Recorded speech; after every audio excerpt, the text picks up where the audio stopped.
The following program is not a New Channels production, and New Channels has no responsibility for the content or opinions expressed therein.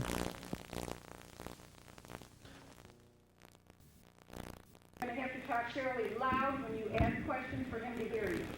Okay. All right. I'd like to welcome all of you to the Volney Town Hall, and I'd like to introduce Dr. Ernest Sternglass, Professor Emeritus of Radiology and a consultant to the Department of Radiology, University of Pittsburgh School of Medicine, from 1983 to the present. Dr. Sternglass was Scientific Director of the Apollo Lunar Scientific Station Program, Westinghouse Research Laboratories, Pittsburgh, Pennsylvania, from 1960 to 1967. Dr. Sternglass received the bachelor's degree in electrical engineering from Cornell University, as well as his master's and PhD in engineering physics. He owns 13 patents in the area of imaging, intensifiers for nuclear medicine and astronomy, television and camera tubes for space astronomy, night vision and radiology, nuclear particle detectors, nuclear reactors for space missions and photomultipliers, and computerized radio for dose reduction and diagnostic examinations. We're all very happy to have Dr. Sternglass here, and he's also done work in the field of cancer. So I hope you all join with me in welcoming Dr. Sternglass.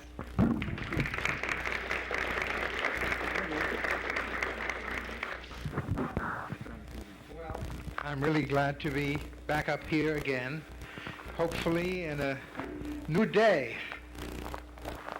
because I think now that the Cold War is over, I believe that there's a chance that we can, in fact, phase out nuclear power much faster than we had thought only a few years ago. And I want to tell you that in today's New York Times and yesterday's, there were stories where there was serious talk about how uneconomical the nuclear plants are, and that many will have to be shut down because they are more expensive than burning, say, clean gas and wherever we can to generate electricity. And we have 5,000 megawatts excess capacity, according to the New York Times article, and hearings that only took place yesterday. So there's a lot to be hopeful for. I think the end of the Cold War has changed people's attitudes about keeping secret all the things we really learned about low-level radiation from the bomb test fallout. Until now, it was all classified and secret and kept by Russian and U.S. authorities. They did not want us to know how seriously the building of bombs and their testing affected our health. Now today, I want to start by telling you that I will show you some things that are very surprising and unfortunately not good news for some of the people living here, as for us in Westchester County and Suffolk County. But you're not alone. But the good news is that in areas south of here, way down near Binghamton, we are now seeing an enormous decline in breast cancer. And so I want to tell you about how we got into this terrible situation and how, hopefully, we can get out of it, and how we must learn to appreciate that very low and small doses of radiation that we thought were completely harmless turn out to be far more toxic, perhaps by factors of thousands of times, when combined with air pollution and toxic waste and incinerators, when they multiply each other and in a way that nobody fully anticipated. But fortunately, we are learning. And that is unfortunately how human beings have learned and made their mistakes in the past. We are only learning from mistakes. And that is unfortunately the history of medicine and the history of so many fields where terrible things occurred because we were simply too ignorant.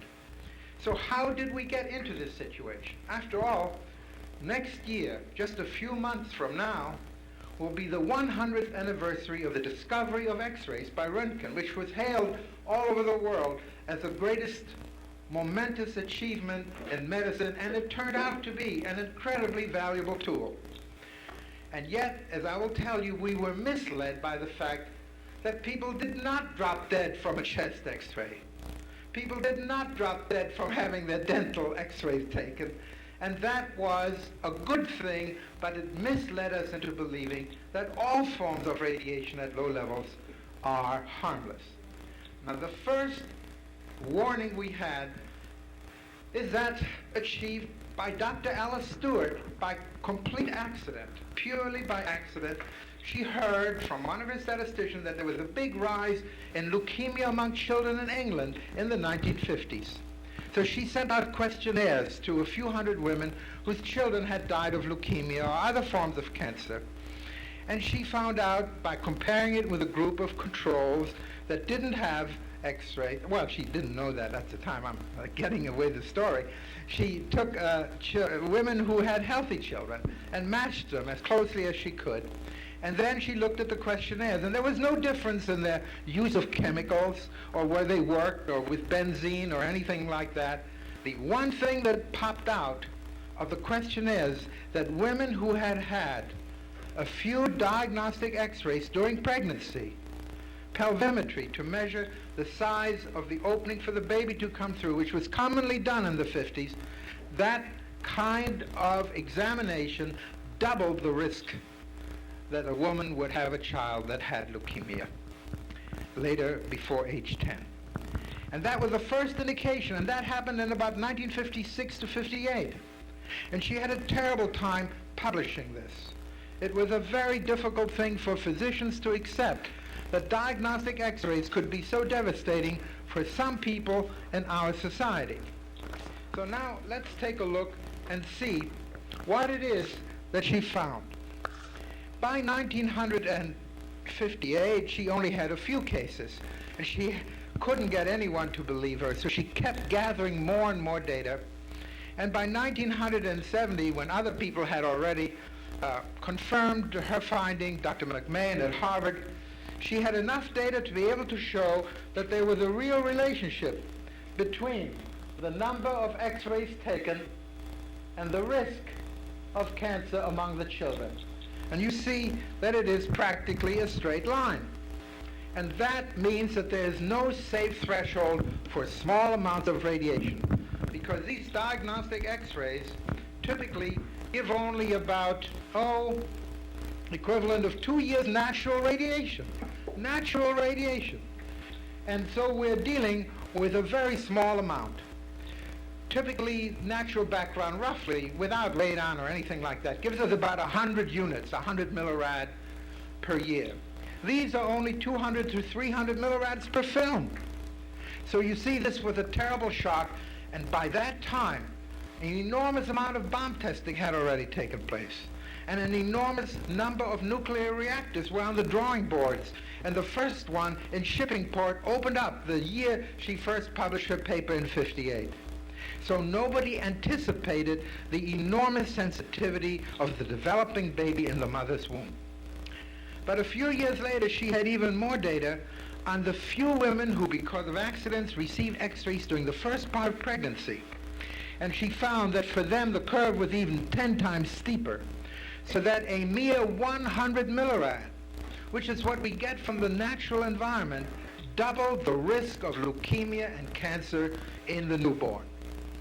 Now, you can imagine that nobody in the medical profession initially, and nobody in the nuclear energy industry or the nuclear regulatory agencies that had based their standards on the adult, who is 100 times less sensitive, were willing to accept this. By that time, the designs of the big reactors built by General Electric and Westinghouse had been fixed, and they were allowing, at the time, 500 millirads. That's the equivalent of this much for everybody living near the fence of a nuclear plant. So you can see how terrible the news was that Dr. Stewart brought the world.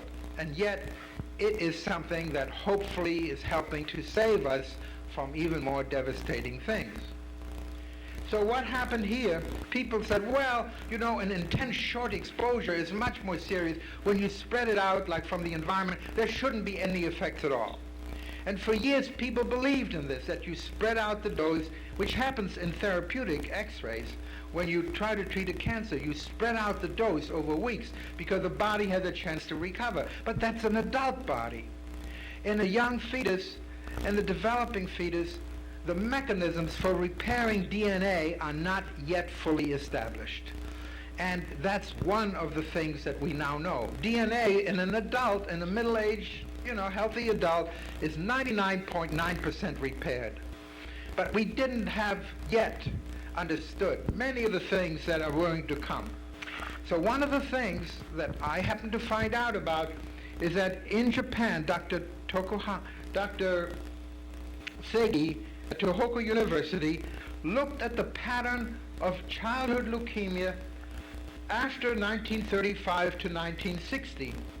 And here is what he found. And you can see that we're beginning in 1940, and after 1950 there was an enormous rise in the number of cancers among the 5 to 9-year-old children, going up some 600%. And you can see that this is an enormously greater effect than anyone had expected. Well, if that's the case, it means that spreading out the radiation doesn't help the embryo or the fetus or the young infant from dying of leukemia. So the idea that spreading out the radiation is good for you doesn't work for many people in our society. And in fact, it turns out that this rise that Dr. Segi found is actually much larger than what I had anticipated on the basis of Dr. Stewart's findings. Now, unfortunately, this was not the end. There was much worse news coming. Namely, in 1968, I happened to go to the library to look at leukemia in Albany, Troy area, up here in upstate New York, after a bomb from Nevada rained out in Albany in 1950 to 53. And as I looked through the statistics, I found an increase in leukemia among the children in Albany, Troy, by about a factor of 3 or 4, just like Alice Stewart had predicted. But what I didn't expect to find is a change in infant mortality, which occurs 10 times or even more frequently at the time. Out of typically 1,000 births at the time, there were maybe 20, 30, 40 children that developed it, whereas leukemia only occurred in about 1 in 1,000. So this was a much greater effect, and this is what has now been found. And let me show you what this means. It shows the infant mortality plotted by the monthly vital statistics report by our government for the years 1940 to 1970. And you can see that for the white population, it declined beautifully, but then leveled off, and then started declining only after the end of bomb testing. And the same thing happened for the non-white population, but they had always about 2 or 3 times the number of babies born that died in the first year of life. Now, how can you be sure that this is not due to DDT or something else, or poverty or something else? Well, there is something that we can do. We can look at a case like, for instance, the case of New Hampshire. Now, New Hampshire has an infant mortality that was quite good, quite low, in 1950 to 1955. In 60, it was coming down, and then there was a series of peaks. And it flattened out, and only after the bomb testing did it come down. And when I saw the peaks, I compared it with the known kilotons per year detonated in Nevada 2,500, 3,000 miles away. And you can see a perfect correspondence from peak to peak. And this is a sort of a fingerprint that identifies nuclear radiation as being the principal cause, or not the only cause, of infant mortality changes during that time. And when the infants die, we know that happens to adults also. But not until after we stopped testing, and only the French and Chinese test, did this begin to come down. And I'm happy to say that today, in places like Vermont, infant mortality is down to 4. So stopping bomb testing, as Kennedy did in '63, was really an important thing to do. And now we have a new situation. We now know that the effects are far more serious than we had expected. Now the question is, what were the babies dying of? And so I looked up the statistics, and we have excellent statistics that are available to everybody in this country, unlike in France and many other places, and Russia, where they don't keep the statistics. We found that babies who were dying of infections, pneumonia and influenza, 0 to 1 year old, you see how nicely it was coming down from 7 down to 3, 2, but during the time of bomb testing, it reversed. It actually reversed, went up again, and not until we stopped testing did pneumonia and influenza among the newborn come down. In other words, not until the 1965-75 period did it come down again. Now, more recently, we found something else.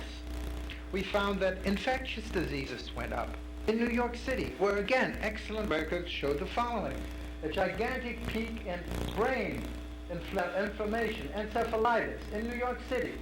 This is the number of cases per million children. There weren't many, but what they told us is a story that infections seem to be also a matter of great concern, because a newborn must somehow lose immunity, because during the time of nuclear bomb testing, there was this big peak, and then there was a moratorium, it dropped, and then there's a second peak, and finally, after the end of the large US and Soviet tests, it finally went down, so that only the Chinese kept testing, and then the French, and that stopped in 1980. So now we thought that we have some idea that what is hurting and killing the babies is a loss of immune resistance. But this was still curious, because we didn't understand enough about the immune system in the early years. Still, there's a question, do we now have other evidence to support this early evidence? Well, 2 years ago, Dr. R.K. White, a Canadian pediatrician, published a paper in Lancet in which he showed that the babies who died in the first day and first month of life showed a peak during the time of H-bomb testing, which I outlined here in red. And you see that's called neonatal mortality, babies under 1 year. And the top one is for the U.S. on the one side and the Britain on the other, and they showed the peak at the same time. So it was a worldwide phenomenon. And the peak is, in one case, for babies born in die in the first day of life, one on the number of babies that die in the first 28 days, and then the number of babies that are stillborn. And that's important, because people thought that babies were dying in the crib because of too much oxygen or lack of oxygen, and he disproved this and said, no, it can only be explained by a worldwide fallout phenomenon. Some 320,000 babies died in excess of expectation under these red peaks in the United States and Great Britain. And now you can see why governments were not very happy to announce this after having invested all this money in uranium, having built reactors, and having told the world that they can prevent World War II only by threatening and building more nuclear weapons. And you can see why our government was opposed to it. But there's still the question, can we tie down why the babies died were born prematurely? This is still a terrible, difficult question. And here is one possible answer. Strontium-90 is one of the fission products produced when plutonium or uranium fissions. And it gets into the atmosphere. And during the bomb test years, we in New York saw a big peak in the number of babies born underweight, and a lot more miscarriages and things like that. And so we recently correlated this data which was available in the literature and compared it with the measured amount of strontium-90 in the bone as measured at autopsy on people who died of various causes during the time of nuclear bomb testing. And there's a perfect correlation between the two. You can see that the New York State live birth under 2,500 grams or 5.5 pounds went up and down and peaked exactly the same time within a year of the strontium-90 actually measured in the bone. You see, this gives us this much stronger handle whether it's DDT or strontium-90. This is, too perfect to be able to reject as having happened purely by accident. So with this evidence, we now have to face other things. The question is, how come that such small amounts of radioactivity that are not much larger or even smaller than the background radiation had such a serious effect? And the reason is very amazing and interesting. It turns out that strontium-90 is a new product that never existed on the globe before the fission began in 1942. 50 years ago, more than 50 years ago, the first reactor in Chicago produced the first strontium-90.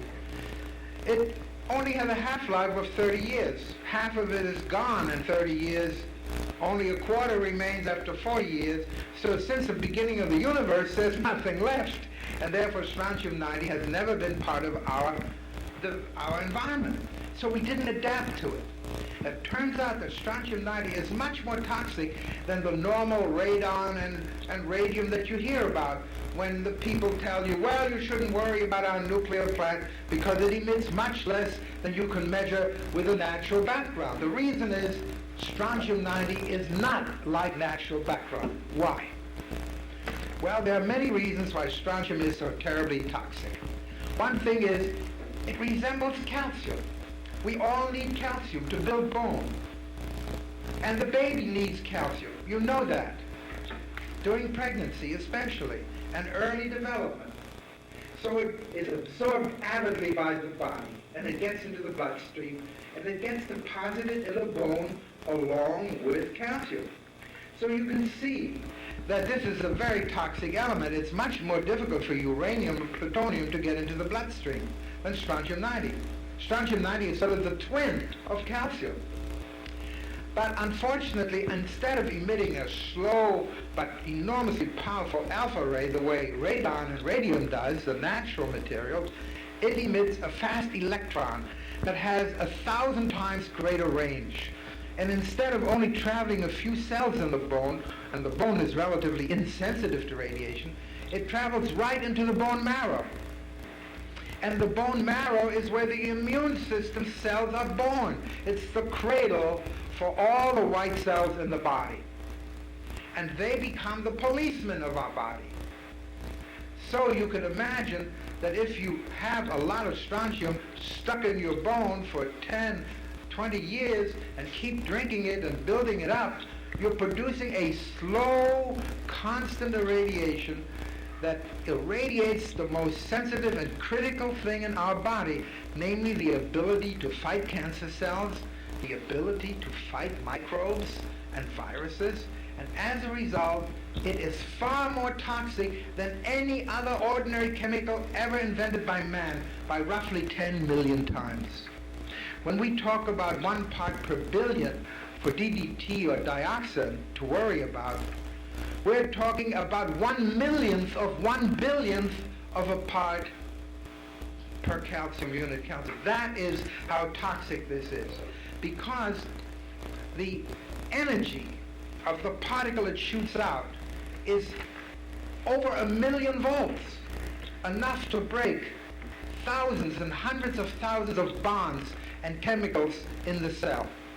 As a result, the damage done by strontium-90 is much vaster than that for natural alpha particle emitters like radon and radium. And so we were misled by years of experience of the radium workers who dial painted in World War I, and they licked the pen with, the brush with which they were painting the dials on the luminous dials. And so they died of bone cancer, in some cases leukemia. But it was misleading.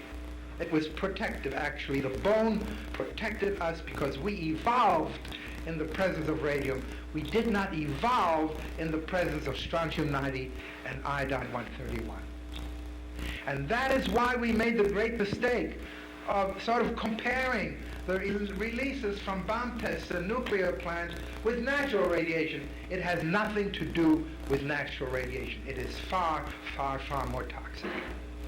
But the governments of the world who had decided to do all the bomb testing, and we detonated the equivalent, you wouldn't believe this if it weren't, really recorded now and it's in the open, the equivalent of 40,000 Hiroshima bombs in the atmosphere. And that is a legacy that no government wanted to admit, and no health department, and none of our cancer institutes or anybody wanted to admit that this huge contamination had a far, far greater effect than anybody had anticipated. Well, anyway, what happened is that experiments were done in Sweden that showed that tiny doses of only a few millirads, 50 to 100 millirads, what we get from natural radiation in 1 year, produced a big effect on the depression of bone marrow cells at low doses. And this was only known in 1968, 10 years after Dr. Stewart found what she had. And so we see that we would expect an effect on the newborn, low birth weight. And this illustrates it very dramatically. We recently plotted up the number of babies underweight in Nevada. And we found that especially for all the races combined, there was a big peak in the early 50s at the time of the first bomb tests. And so we know that there was an effect on the number of babies born underweight. Well, now we have to say in ourselves, but look, after all, the nuclear plants don't emit much, right? Well, it turns out that they do. And here is the way we know. This is a strontium-90 measured around the Indian Point plant at different points, at different miles away. And you can see that the closer you get to the stack, the more units of strontium-90 there are in the milk. And so when they tell you that there's nothing detectable coming out, it's just not true. Their own measurements show that there are indeed the same terrible effects of strontium-90 to be expected 130 miles in one direction and 60 miles in the other direction. So it stretches for many, many miles. And they didn't want us to know about it because the reactors were designed at the same time as the bomb tests were going on, and they were allowing the people in Utah, 10, 20 picocuries per liter in the milk, and so what's good, for them should be good for us. And so they designed the reactors to allow this much of an exposure, just as much as the people in Utah were getting. Well, then the question is, how can we be so sure that this would have any real health effects? Well, after the 3 Mile Island accident, I sat down and looked at the monthly vital statistics which we publish in this country, month by month, how many babies die each month in every state. And I'll show it to you for Pennsylvania. Roughly from 1970 to 75, 76, 77, and then you see the peaks in 79 and 80. And unfortunately, sometimes they revise the data downward a year later, as you can see. But you can see that during the time of the 3 Mile Island accident, it was well above the projected expected value. These peaks are short-lived because iodine-131 only lives for half-life of 7-8 days. And so after a few weeks, it's practically gone. A few months, it's gone completely. And therefore, unlike ordinary pesticides, which are persistent, these effects give spikes. And that is a signature of a radiation effect from a nuclear plant. Well, now let's take a look at upstate New York, because a lot of the fallout, as you remember, from 3 Mile Island drifted all the way up to Syracuse, and in fact, it drifted all the way up to Maine and to England, where radiation was detected in the thyroids of calves in Germany after the accident at 3 Mile Island. Well, here we are. Let's take a look at upstate New York during that time. And you see 1970 was coming down, 75 nicely, and then 77. Some spikes. There must have been some hidden releases that nobody announced. And suddenly you see the peaks at 3 Mile Island in 79, and then the TMI venting, and then how sharply it dropped in 81. And then you see, and last thing, in 1980, end of 81, early 82, the Janae accident produced a spike that we could see in upstate New York infant mortality. Right here in this area, it drifted all over the northwestern New York state. So we know that the reactors do things, and they release things, and they kill babies, and they destroy the immune system, so you would expect cancer rates to go up.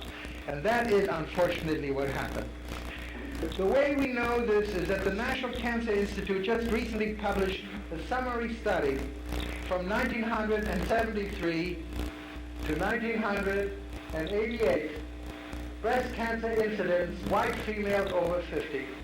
And you can see that after initially declining for a few years after the peak from bomb testing occurred, 5 to 10 years after the bomb testing, there was a decline in breast cancer incidence, then a rise, an enormous rise that was partly due to the fact that there were many women who were young during the time of nuclear bomb testing in the 1940s, 50s. They had already been receiving radiation in early childhood, and we know that this produces a greater likelihood of developing breast cancer later in life. And then we see the peak in about 1900, 8-year delay from 3 Mile Island at the same time. And that's what we find, reactor after reactor across the whole United States in the study that we have just done. And let me show you, when they tell you that there are no releases from nuclear plants, these are the official figures. And these are from 1970 to 1987, iodine-131 and particulates from nuclear power plants published by the Nuclear Regulatory Commission.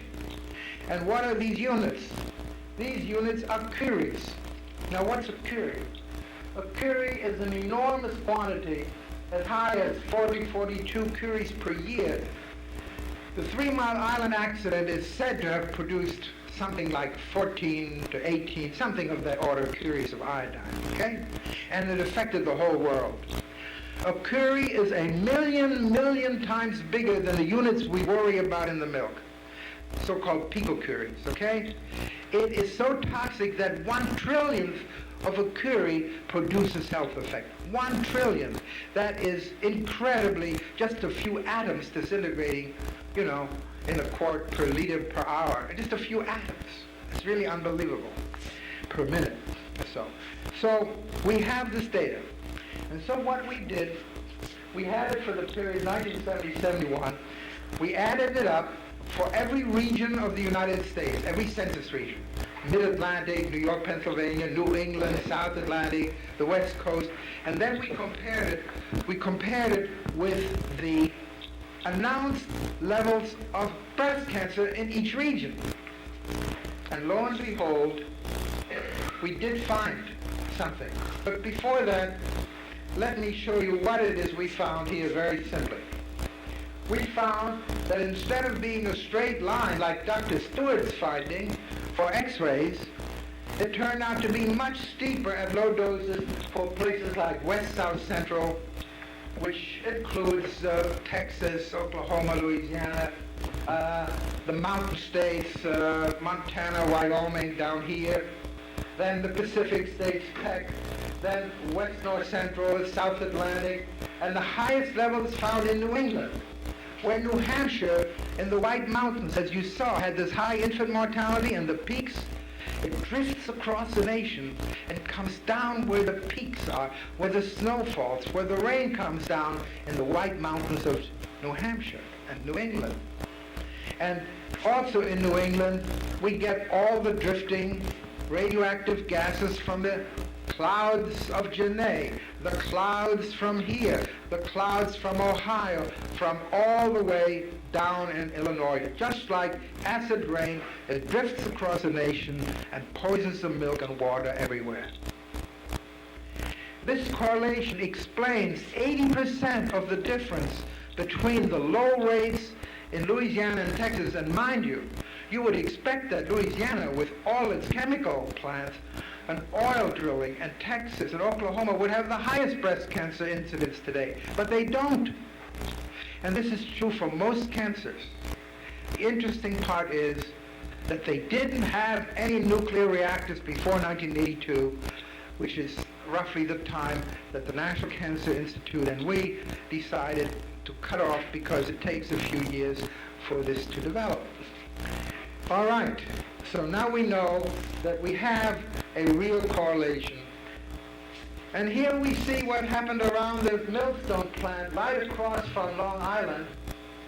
This is a dairy farm located, these are measurements and dairy farms at different distances from this plant.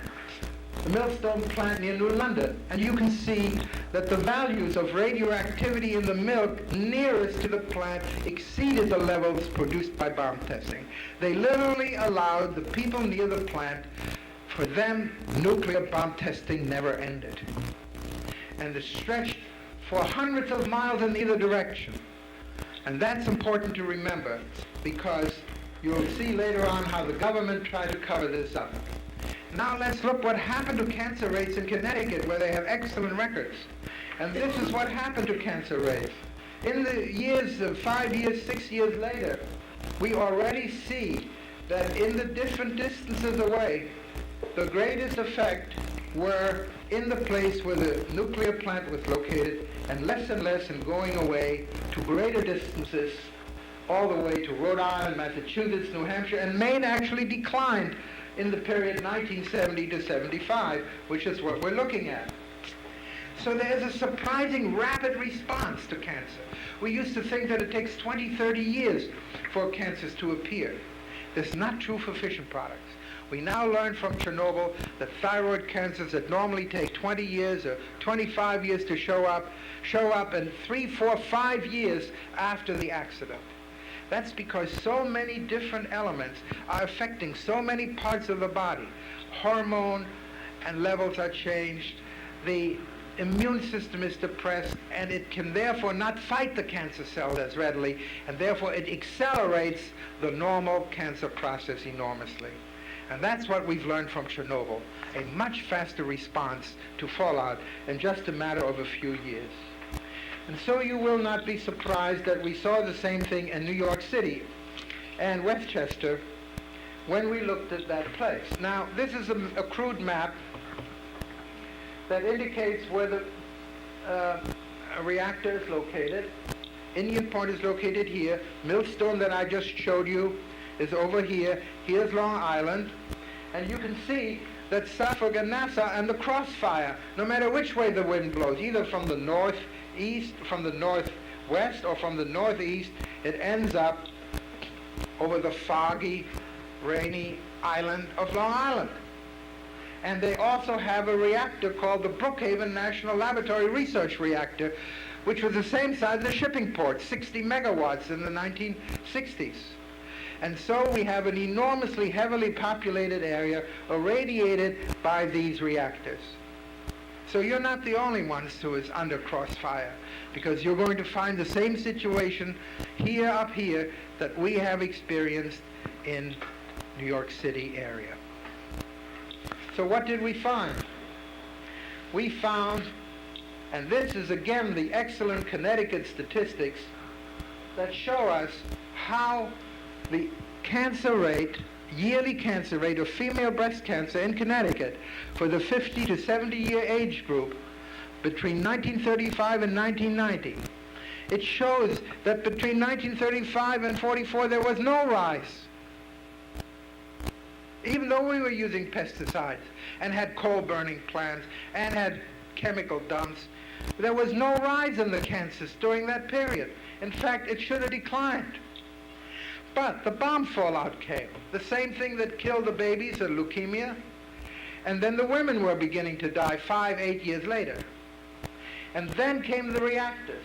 And you can see when Haddam Neck and Millstone started up, jagged peaks appeared, because cancer and breast cancer turns out to peak sometime between 7 and 10 years after the fallout arrives. And so we now have the further confirmation from this enormously excellent database in Connecticut that indeed breast cancer was clearly associated with a delay of 5 to 10 years after known large releases, because this reactor, Millstone, had the largest releases ever recorded for a single year from any peaceful reactor other than 3 Mile Island. And it blew right over Connecticut and Long Island.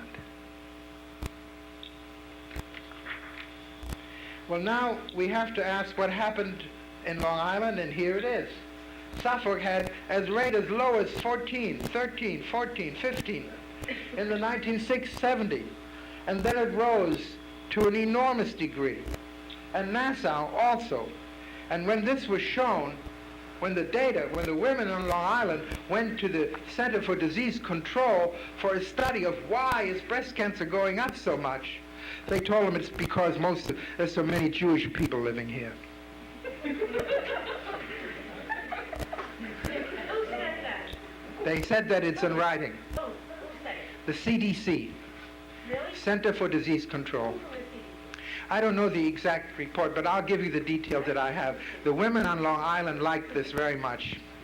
And they really protested on a big scale, and they succeeded in getting a much bigger study done by the state. And these studies have now been increased in funding, and there's now a major cancer study going on in Long Island. Now, the interesting thing is that New York State Health Department has already done a number of studies. And these are the interesting things. They never looked at radioactivity. They looked at chemical dumps and found no correlation. They looked at the number of wells that had been closed because of chemical contamination, found no correlation. They researched and interviewed the women about whether they had their house sprayed for termite control, no correlation. They asked them whether or not they had had cigarette smoking, and there seemed to be a weak indication for older women that cigarette smoking did increase the risk of breast cancer to some degree. They asked about alcohol, and again there was no general effect, but a small group of older women did show an effect of alcohol use, okay?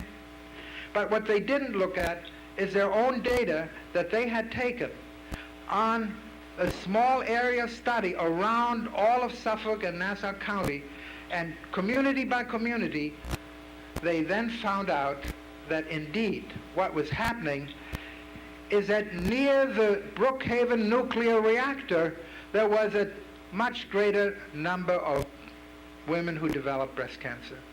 But they never referred to it.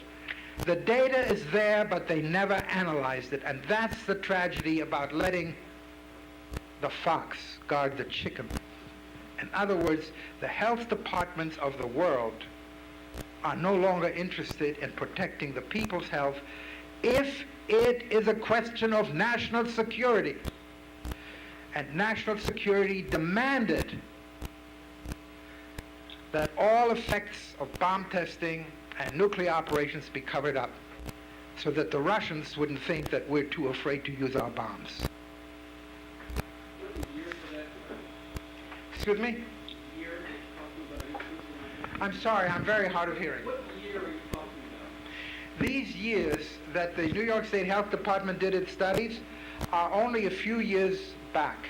I have a paper with me that gives the actual references, and I'll be glad to give you the dates. But it was done in the last few years. They did find something very interesting recently, within the last half a year. They found that around every smokestack in Nassau and Suffolk that they investigated, that women within 3/4 of a mile of every smokestack had a significantly higher incidence of breast cancer, no matter what was released. Whatever the chemical was, it caused breast cancer. Now that's very strange, because none of these materials by themselves would cause breast cancer in animals. So what's going on? Well, what they ignored was the fact that the plumes from Indian Point and the radioactive gases from Brookhaven and from Millstone were collected by the particles in the smoke. Whatever the smoke was, whatever the dust was, it brought it down near the smokestacks.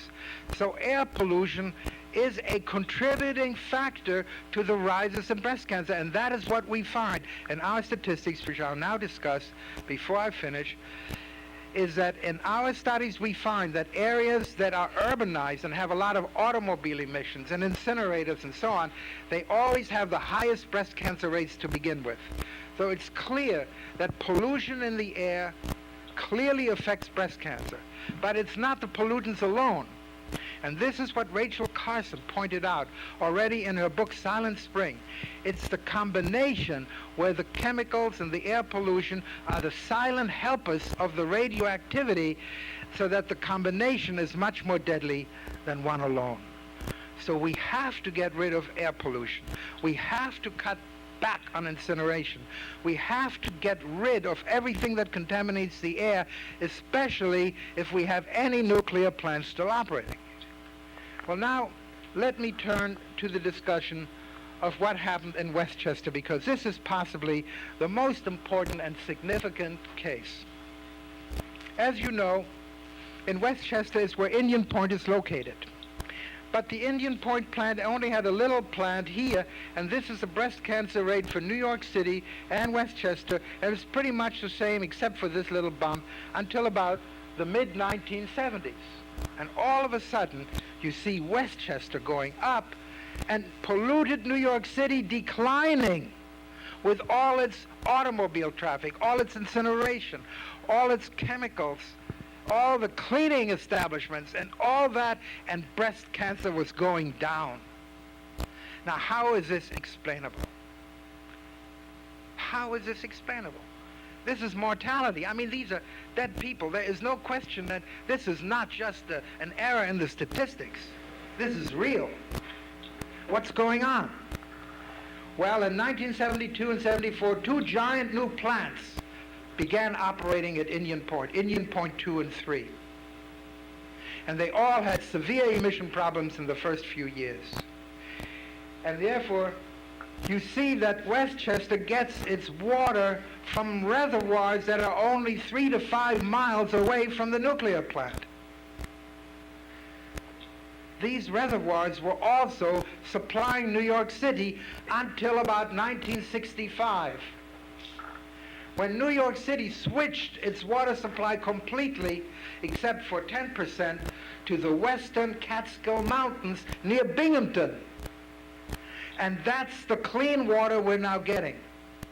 But Westchester was still too close to the emissions. It was getting into everybody's lung, backyards, vegetable gardens, and ponds, and surface well water, and so on, so that Westchester kept going up and New York City declined. And now you see how important the water contamination can be. If you get clean water, you have a better chance of not developing breast cancer. And New York City is a gigantic experiment that has just now been carried out. Now I have to turn briefly to what happened in your area here. Incidentally, the water supply system is shown here. You see the Croton Reservoir where we used to get our water from, and the distant one in the clean mountain areas where there's very little agriculture and mostly mountains, and that water is piped into New York City.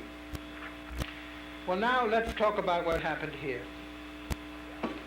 And I will first talk about a comparison between the latest studies that we did between breast cancer changes for all 3,070 counties in the United States. We obtained this data from the National Cancer Institute, corrected it by age adjusting it according to standard procedures for all the counties, and now in the last month we have had a chance to look at it for the first time. It took a lot of computer cranking to calculate it for every county and correct for the different ages in every county for every 5-year period since 1950, okay? Well, nobody had wanted to do this, but we did. And this is what we found. we looked into the area around here, okay? The area that we looked at is, first of all, the Syracuse area, and we looked at the 6 counties comprising Onondaga and all the counties around it, immediately adjacent. And then I found the following. Here it is. You see the red area? Well, it isn't too clear.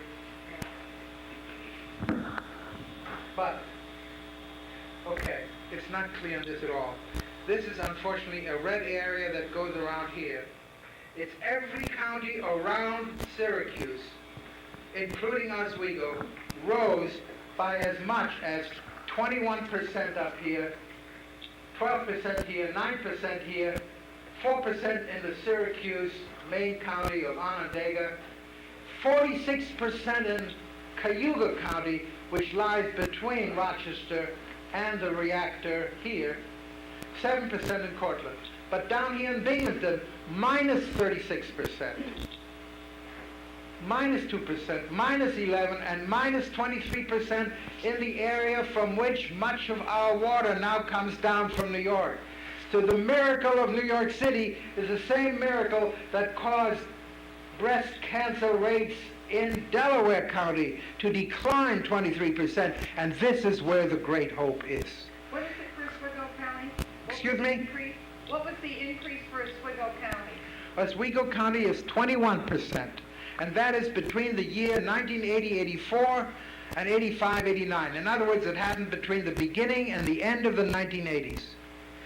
And that happened after the Genet accident in 81. You remember that? And all the other releases that took place from Fitzpatrick and 9 Mile Point.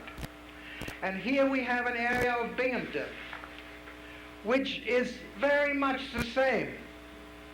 But the only difference is not, the women use hair dyes. Don't you think they use them in Binghamton? Don't you think they spray DDT and insecticides? Don't you think they smoke as much as up here? Don't you think that, driving automobiles or drinking alcohol or cigarette smoking is very different between the Syracuse area and the Binghamton area? If you believe it, then I'm afraid I have failed my job today, okay? Because I'm here to persuade you that cigarettes by themselves are not the whole cause. That pesticides by themselves are not the whole cause. That air pollution by itself is not the whole cause. It is a mix of radioactivity and all these substances. Now, you'll say, if this is true, shouldn't this be true also for the Rochester area, right? So let's test the hypothesis. Should it go up around the Genet reactor or not? If what I've told you just now is correct. It's obvious it should go up, shouldn't it? Well, let's see what the data say. Data are always amazingly interesting when you look at them and find that they confirm your hypothesis.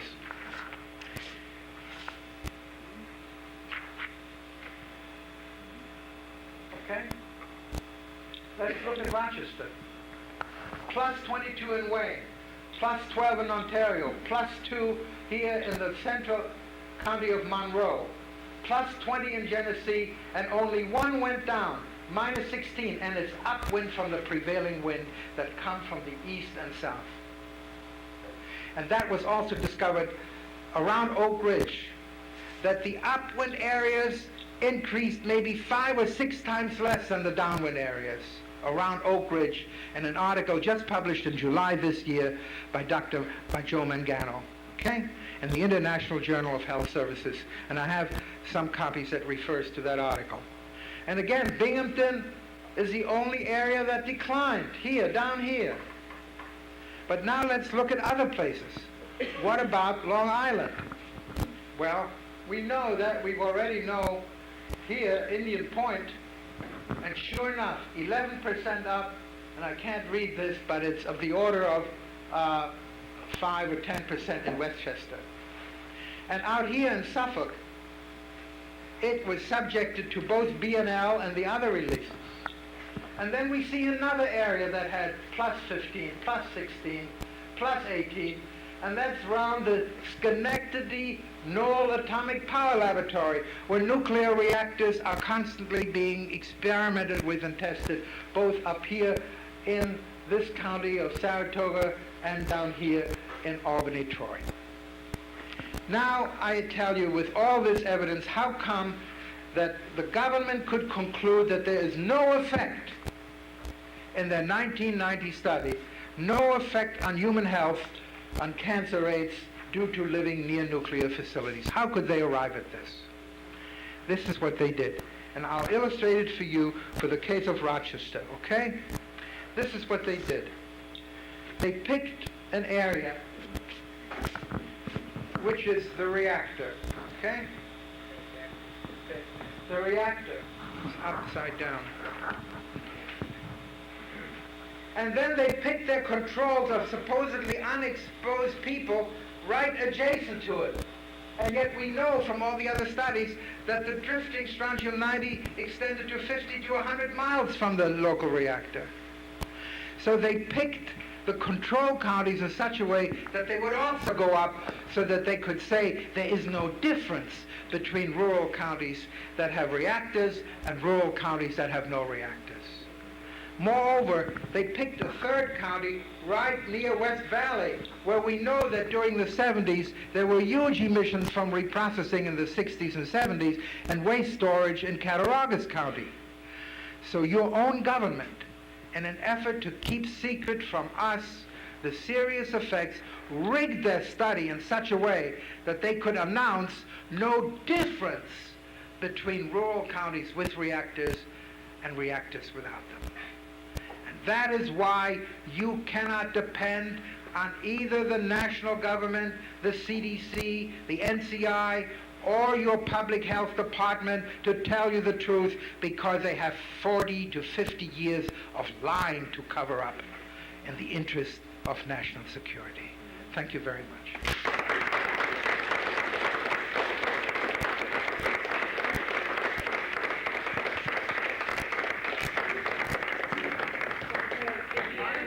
Questions after that? Yes, we'll have Ellen kind of give her presentation, and then we'll open up at the end so you can ask either one. Yes. Okay.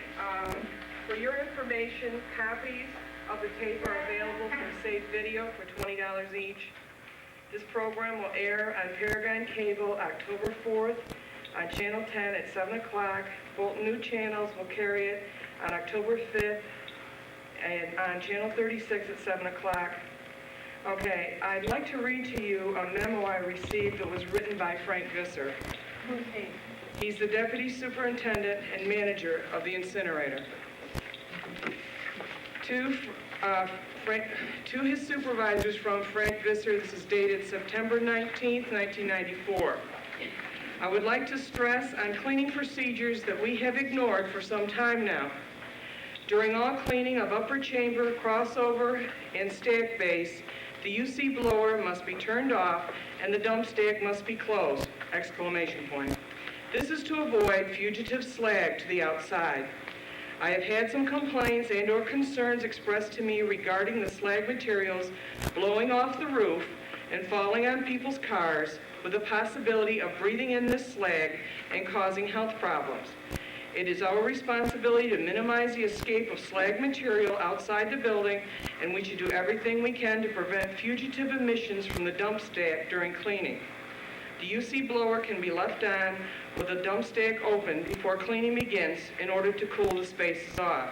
However, when cleaning commences, the fan must be turned off and the dump stack closed. Also, after cleaning, any spilled materials must be washed down to prevent it from blowing around in the plant. Please discuss the above with your men and let me know if you have any questions or concerns. Was that to the public? No, it wasn't. I happened to get a copy of it. Also, so we can further look into this incinerator issue, I'd like to introduce Ellen Conant, who with her husband Paul publish Work on Waste, which specializes in amassing information on incinerators.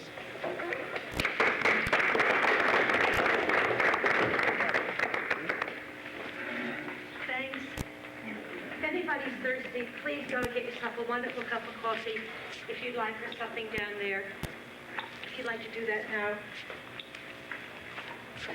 I'm going to be a terrible disappointment to you all after Ernest's talk. I am not a professor. I am not a teacher. I am just a researcher and a minuscule little writer. And I feel very, very overwhelmed by coming after Ernest.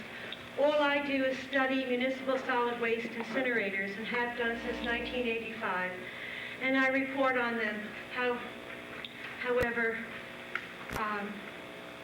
poorly that is. That's what I do, and that's what I've done for the last 9 years. And I'd like to talk to you about your incinerator in New York State. Its role in building incinerators. Perhaps if you had an opportunity to see this a number of years ago, 1985, before you turned your incinerator on, you might have decided you wouldn't want to turn it on. Or if you learned about this in 1983, your community might have decided not to build it.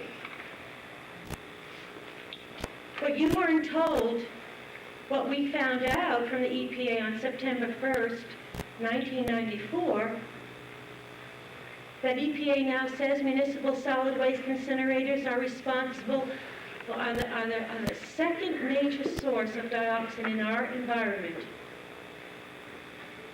They didn't tell you that.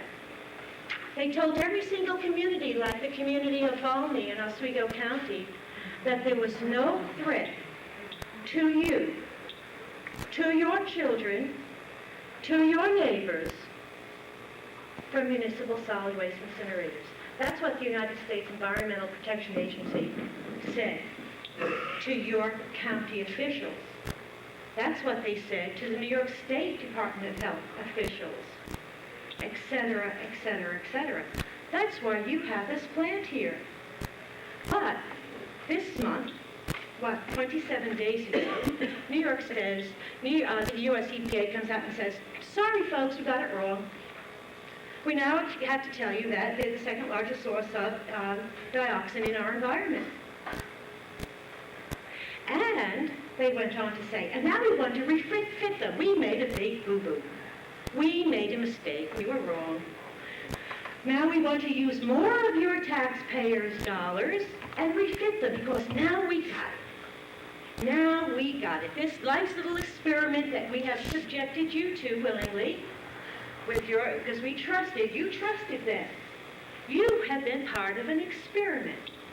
That's all one can say. This is an experimental technology. And they want to continue that experiment. And I think you are a very optimistic community if you can trust that their new little devices are going to cure the problem that they told you never even existed to begin with. But I'd like to go back through that history. The New York State Department of Health relished what the EPA said, because the New York State Department of Health, from what I've learned in the last 9 years, is that it is the New York State Department of Health for corporate health. Has nothing to do with us little people, what their work is. Nothing. They are very, very good on infectious diseases, tuberculosis, apolitical diseases. Excellent. CDC is excellent. They do great work. But when it comes to political problems like dioxin or radioactivity, you can kiss it goodbye, because they're the lapdogs of industry. And that's what we pay them for. The only thing is we don't know that. For some reason, we haven't been told that. But that's what I've learned, and I have lots of things I can back that up to prove it. And the basic thing that I can back up to prove it is when I look at their health studies that they've done in communities such as Oswego on the incinerator emissions and its impact on health. Well, I think on cancer. It was on cancer. They did health risk studies here. Their science was lousy. They assessed your exposure in their health risk studies that they did, that the New York State Department of Health did, on inhalation only. And inhalation represents, as far as we know, about 2% or even less than 2% of the risk of the pollutants coming out of that incinerator. So they spend a lot of hard money, a lot of their time and effort with all of their great PhDs and whatnot, to assess less than 2% of the risk that your community was exposed to. That's basically how it goes. That's what I found out. I'm not a scientist, and I'm not a teacher, and I have no degrees, but I have found it absolutely appalling, because I expected much more, but there's not much more to get, because they are not going to touch it, folks. It's called dioxin. It's something that was a byproduct and something that our country sprayed over a little country called Vietnam. It was chemical warfare, but if you say that, we are liable. Now, the companies who made those Agent Orange for our country said they did so because our country wanted it, and they can claim sovereign immunity because they were requested by our country to do it and to supply our country with this Agent Orange that was spread all over the place in South Vietnam. But we can't admit to it. Dioxin is a political, it's in political science. It hasn't been brought down yet to real science. New York State, at this time in history, is not interested. The New York State Department of Health is not interested in good science. New York State Department of Environmental Conservation isn't interested in anything.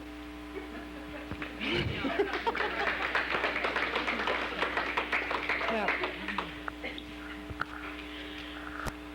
the EPA has spent last 3.5 years, reassessing the potency of dioxin. And it came out with draft reports that are available to anybody in the country for public comment. They're very thick, they're very big, and if we leave it to the scientists, what can I tell you? Folks, you got to get involved somehow. We're not scientists, and it isn't all science, but ordinary people can get involved in this process.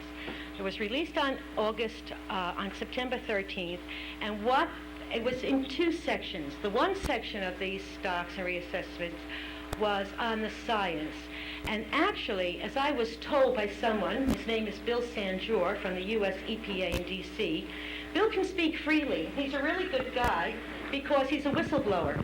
What that means, he has congressional immunity from being fired from the EPA. They can't fire him. He's very, very good. He's the one who wrote, basically, he was very, very involved in writing all the hazardous waste laws in the 70s that the EPA issued. He worked with the EPA from day one. They can't fire him. EPA gives him nothing to do. We pay him to do nothing because EPA doesn't trust him, but the citizens trust him, so he does a lot of work for us. And he's great. And what he told me in July, and told a number of other people, was that this is the first time in the history of his life at EPA, so what is that, for around 24 years? EPA went online in 1970? In the early 70s? For at least 20 years. The first time he has ever seen scientists at the EPA dig in their heels and not compromise on dioxin. He'd never seen it before. So, the two sections of these documents that were released 2 weeks ago, the science document is supposed to be very good. My husband's a chemist, he's read it, he's very pleased. He's pleased because it hasn't been watered down too terribly much, as usually the case. The second document, the second set of documents that were released 2 weeks ago is on sources. That's pretty shoddy because they got the incinerator consultants in there telling us about sources. That needs a lot of work on, and hopefully we're going to get a lot of people prepared to comment and critique and really understand what those source documents says. But the science documents are good. What the science documents say are very, very scary. It's not good news. It's good news only as much as the more we know, the more we're able to prevent what could be a tragedy. And so it's important to know, and it's important to educate ourselves and our friends and our neighbors, and to do as much as we can, because ignorance is bliss. I bloody wish I didn't know any of this, but you're in a community and you're being exposed to incinerator emissions, and what? Yeah, I know you are. I know. But you got a good community. You got good people here, and you're willing to work together. And we all represent all different type of approaches, and we just got to work together, and you can do it. The EPA came out on September 13th, and basically they said that the dioxin levels we have in our tissues today are at a level where scientists are already seeing effects in wildlife.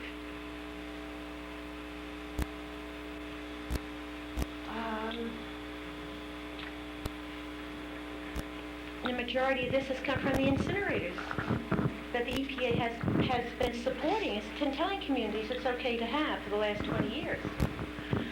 So, what the EPA report, what the scientists are telling us, we can't afford any more sources of dioxin into our environment. What's so bad about dioxin? It's not the cancer.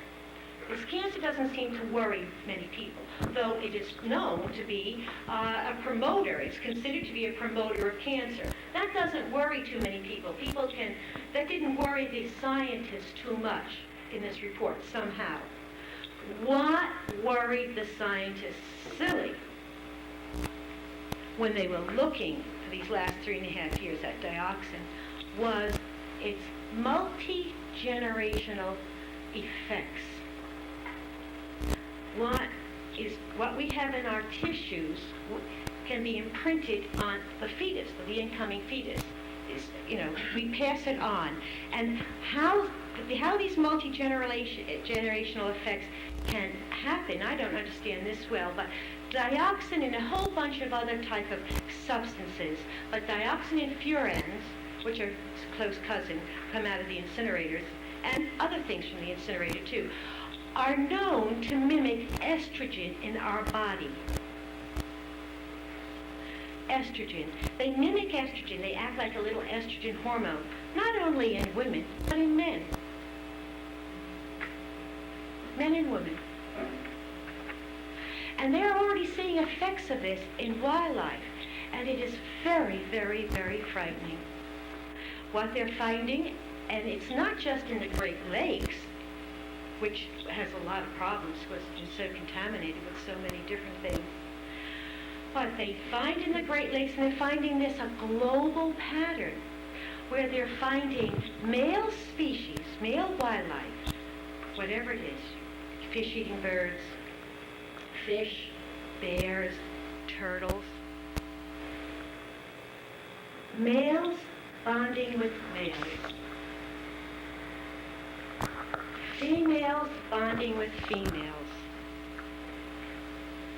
and even both sexes being hermaphroditic, having both organs of both sexes. They're finding it, not just in the Great Lakes, in Florida. They're finding it in many places. This seems like science fiction, doesn't it? To me, it sounds like science fiction. But it was this estrogen-like effect on our bodies that frightened the scientists silly and kept them strong in this 3.5-year saga, battle, basically World War III in science, which is something called dioxin, that kept them strong. They were very, very concerned about its effects. They're being widely reported. They're being reported in, I don't know if any of you have read anything about it, in the news publications like Newsweek or Time magazine, but it is being reported, and I have a lot of information on it, and I'm willing to share it with anybody who's willing to, who would like a copy. I can give you what I can. There's a lot of information, a lot of good reports. But that's what kept the scientists strong. So let's look at Oswego here in your county. You have an incinerator that's it's known to be a very big emitter of dioxin because it operates with only one pollution control device called an electrostatic precipitator. That's usually called an ESP, electrostatic precipitator. That's your only pollution control device on your incinerator here. That type of device, that to operate, only this one device to operate on it, has been known since the mid-70s to be little waste-to-dioxin devices. EPA has known this. Your incinerator is similar to an incinerator in, I can't get a name of those things, I never use them. Red Wing, Minnesota. Red Wing, Minnesota in 1986 had its stacks tested. This was a small little incinerator, a 72 ton a day, a consummate incinerator, just like yours, a consummate incinerator. Tested dioxin. They tested the airstream before it entered the ESP, before it entered this pollution control device. This incinerator also only operated with this one pollution control device. The dioxins measured before it entered the ESP was 2.3 nanograms. They tested the air after it exited, then they tested what exited after it went through the pollution control device. It was 23 nanograms.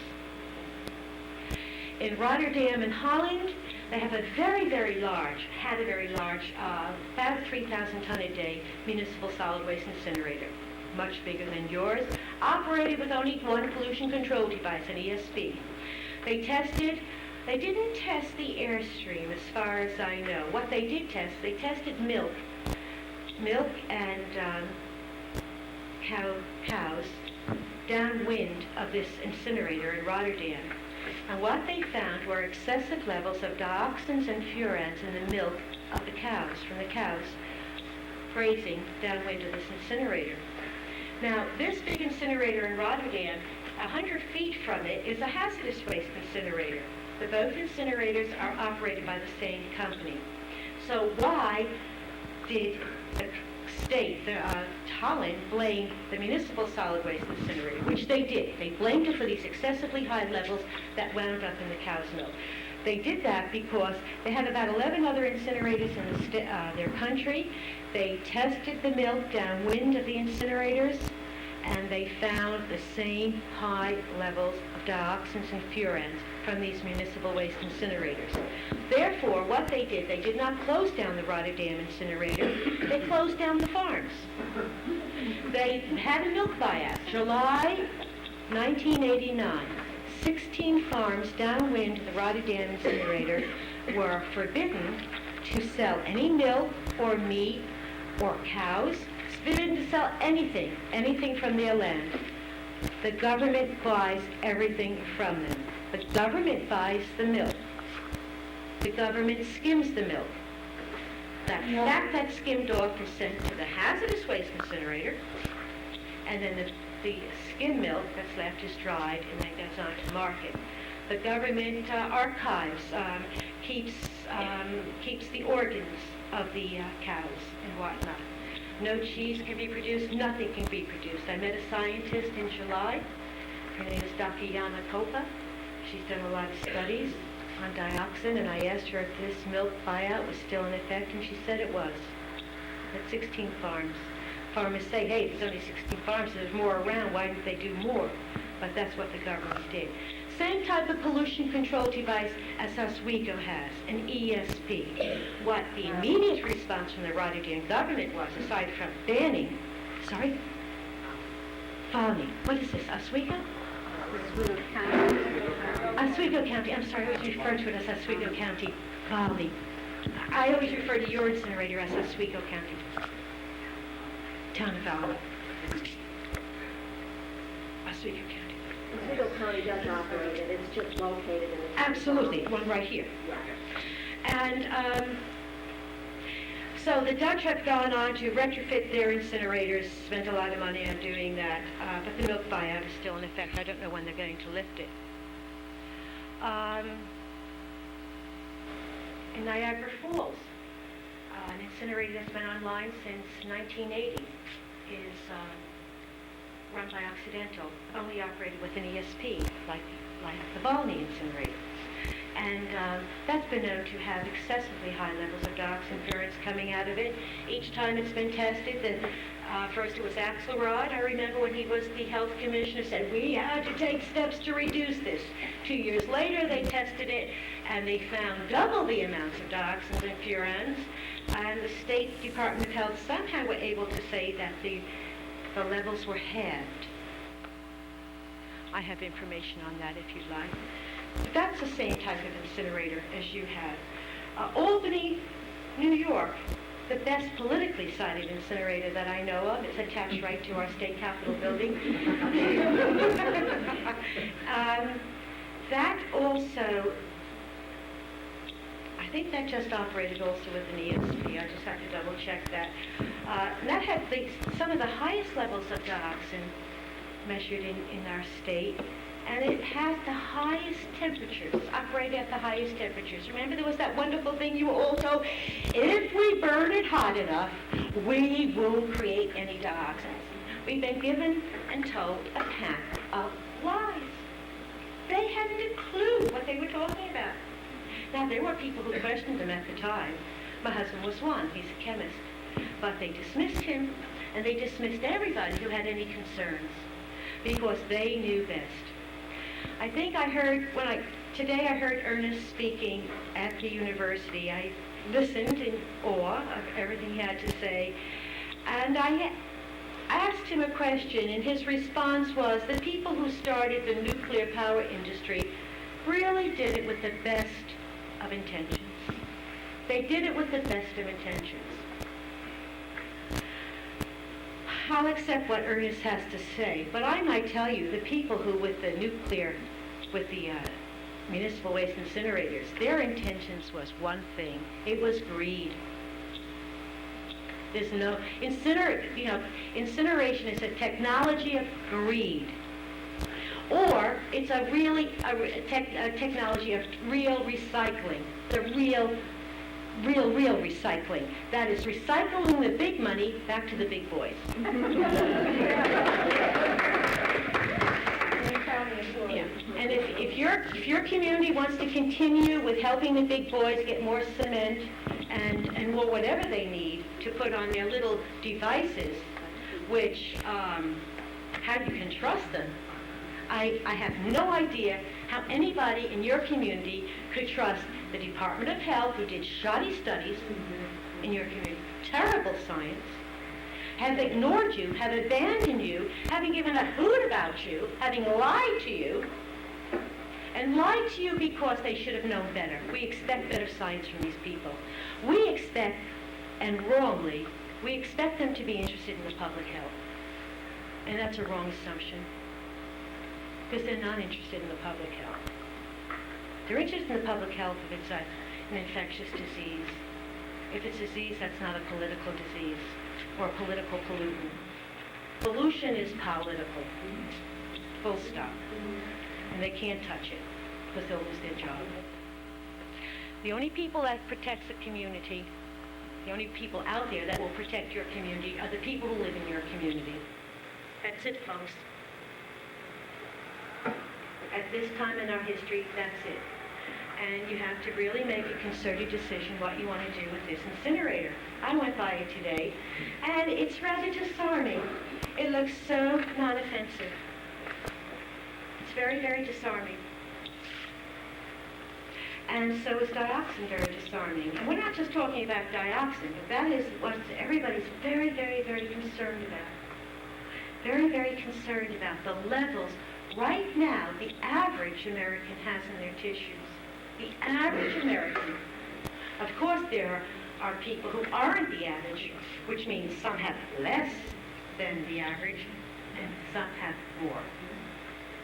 But what we have in our tissues today tells us very, very clearly we cannot afford any more in our tissues. We cannot afford it. For the integrity of our species, we cannot afford it. And if one believes that, you will be presented pretty quickly with a scenario to retrofit your incinerator. I don't know how much it's going to cost. $7 million, $10 million, $5 million, whatever it's going to cost. It's going to cost something. Not quite as much as it costs to build it. And you have to make a decision. And I really urge you to learn as much about this issue as you possibly can. And I hope that when you look at the risks involved and the benefits involved, that your decision will be, we refuse to take the risks. Close it down.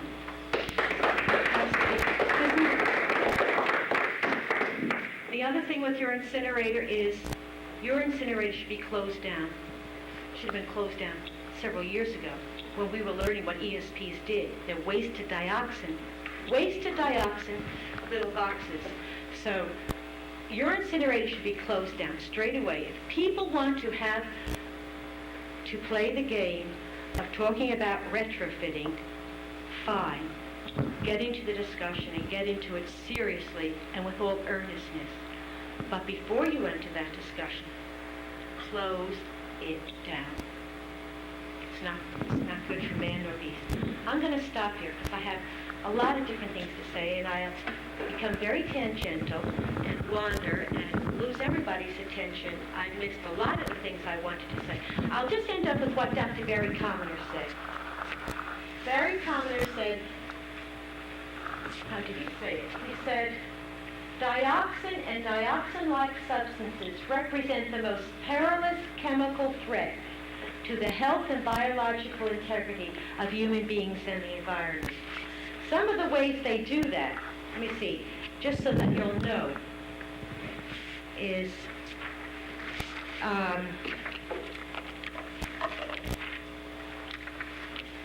some of the things that they know, what the EPA has come out and said. Okay, I think I have to take this little white thing off.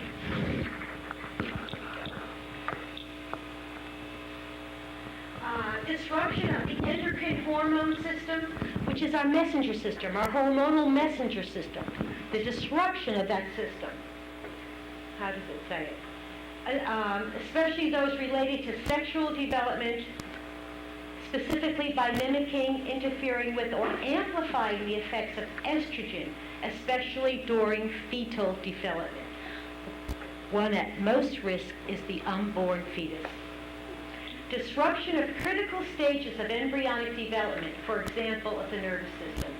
Damage to the developing immune system, leading to increased susceptibility to infectious diseases. It goes on and on and on. I'm going to stop now because I'm a big fan now. I'm not very good. Anybody have any questions? I'll be pleased to answer them. If anybody would like more information, I'll be pleased to give it to them. Thanks. Claudia?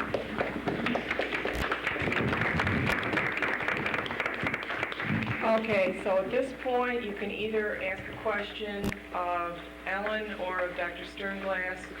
Can I remind you to speak loudly? Yes, and if you'll speak up so that way, if people listen to the tape of this afterwards, they'd be able to hear what the question was. The answer doesn't do much good if you don't hear the question. It would be good if people come up and use the microphone. to Right. ask Why questions. don't you come on up?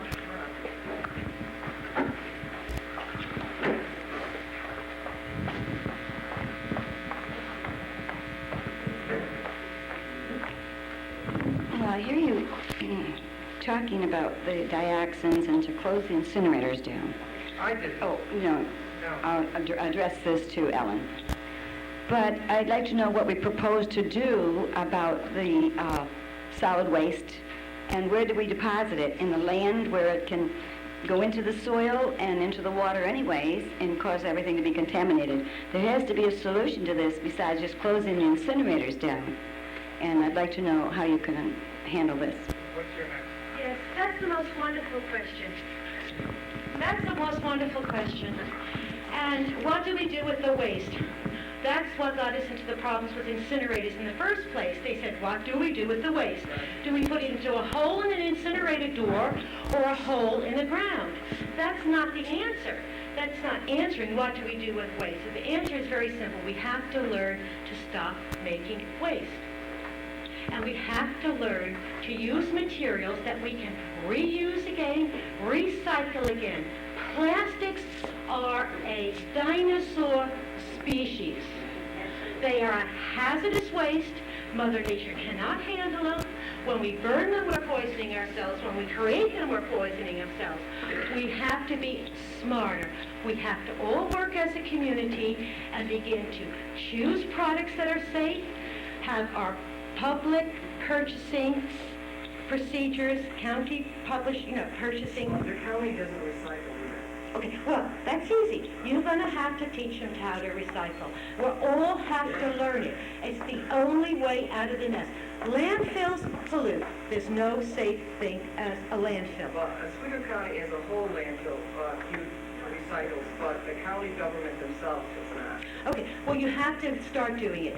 It's a lot of fun. There are wonderful, wonderful, wonderful ways to learn how to reduce your waste. And everybody sitting in this room probably has a good idea they never heard anybody mention before. And if you get together as a community, you can come up with good schemes. There are other people out there who come up with great schemes that you could copycat. And it would cost you less than any incinerator. It would cost you less than the yearly operational and maintenance cost on your incinerator. You have a much safer scheme. You wouldn't be hurtling dioxins, heavy metals, mercury, arsenic, you name it, into your environment and into our tissues. I just want to add to that because I also had a chance to investigate the things that can happen with incineration, because in Manhattan, about 2 years ago, Rockefeller University seriously proposed to burn radioactive medical waste in the center of Manhattan, the most densely populated area in the United States. So don't you think that you're the only ones who are exposed to these things. Everyone is trying to poison us. And it took community action to prevent it. The community boards met, they asked scientists to come, they sent letters of protest, they demonstrated, they mobilized school children, and we presented evidence that in fact incinerators that release low levels of radioactivity are equivalent to the neighborhood of renewing bomb testing. Okay? Now the interesting thing is that ordinary incinerators, even without medical waste, are very significant sources of radioactivity. And where does it come from?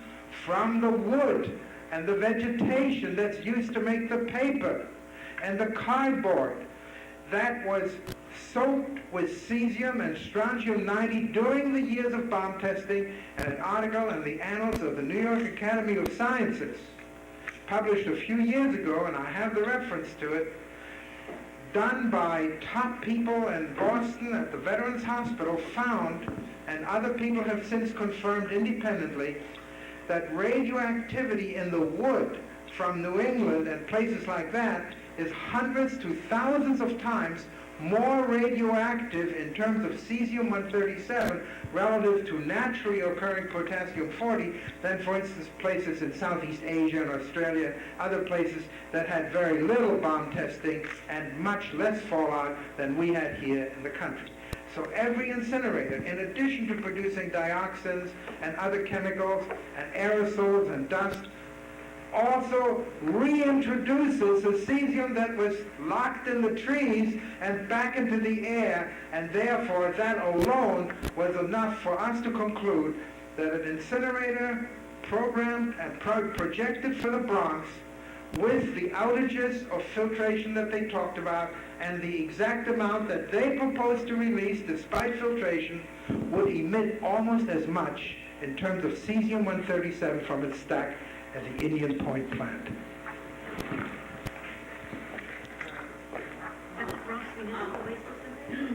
Just an ordinary municipal waste incinerator. That's because so much of our paper and wood has become, over the decades, impregnated with the radioactivity taken up by the trees, just like we take it up. In other words, incineration is the worst possible solution because it recirculates and recycles long-lived 30-year half-life strontium-90 and cesium-137 forever.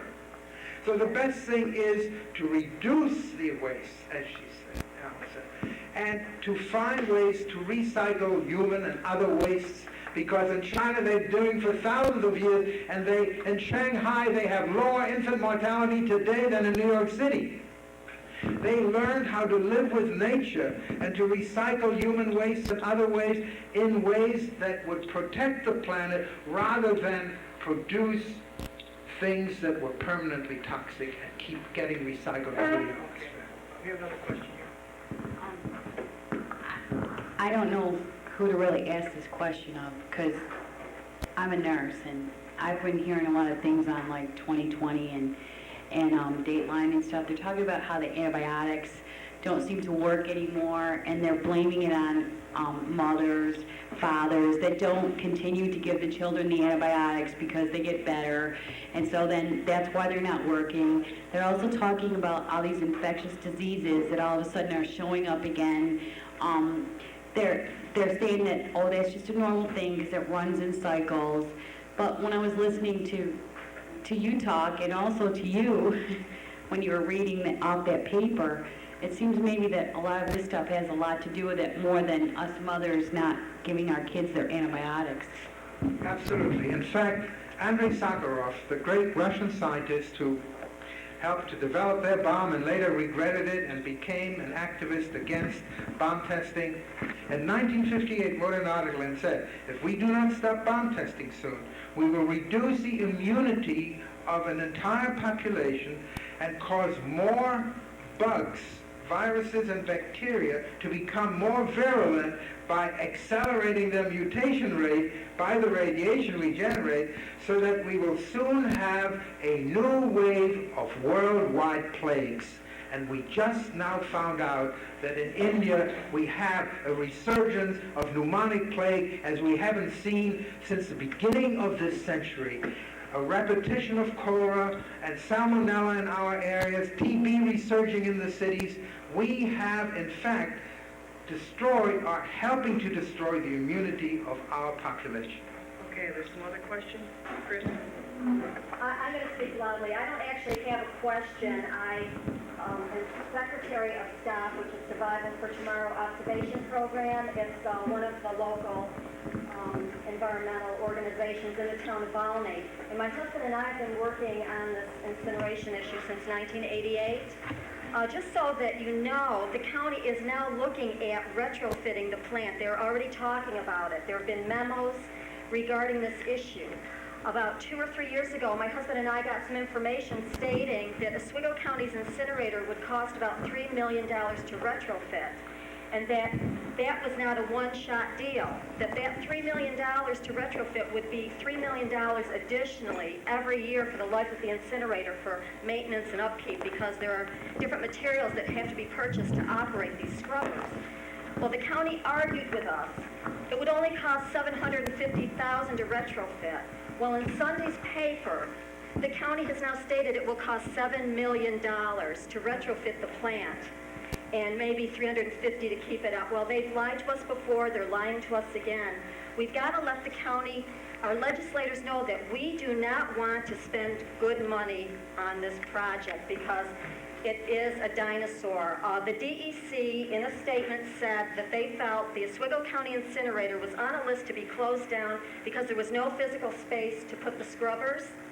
Well, also in Sunday's paper, the county contacted the DEC and said, oh, yes, we do have room. I don't believe the DEC came and actually checked it out. And the remark from the DEC was, oh, we're so happy. Well, I'm not happy. I live 1,000 feet from it, and even though it affects me, the air around me, maybe more than it would someone in another part of the county, it's affecting all of us financially. And I think we should all really contact our legislators and say, no more. The county's using the excuse that it costs $1 million an acre for a landfill. But we have a great recycling. We have recycling going on in the county, and I know for a fact that some of our recyclables are being burned, and I think we should stop it. Okay. Cindy? Okay, go ahead.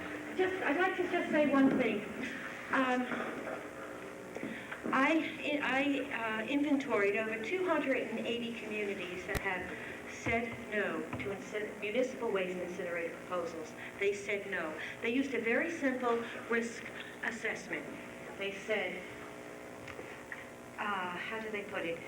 If the risk is avoidable, No risk is acceptable if it is avoidable. And that should be your risk assessment in your county. No risk is acceptable if it is avoidable.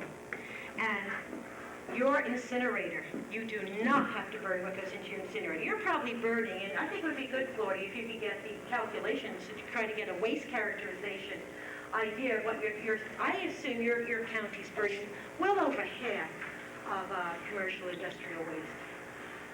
Well, I know they are adding to it because what is supposed to just be burned is too wet. So they are putting into that things that could be recycled because they burn hotter. Okay, you have to find out. So do you need it? You have to understand it. I don't, even if you could afford it, even if you are a terribly rich county, which you might be, I don't know. I come from a very poor county, but you might be much richer than we are. You have all of these tax-exempt things here. And you might all be real rich. I mean, we live in St. Lawrence County, and we're very poor. We're very, very big. We have more cows than people, and we get your emissions, folks. We get you're worried about your nuclear plants. We get them where we live. We get everything that you do. It's not right. Your incinerator, there's no way anybody can make an incinerator dioxin-free today. They could do it if they burned stones. You could just feed it stones and then burn something, keep it going, keep everybody busy.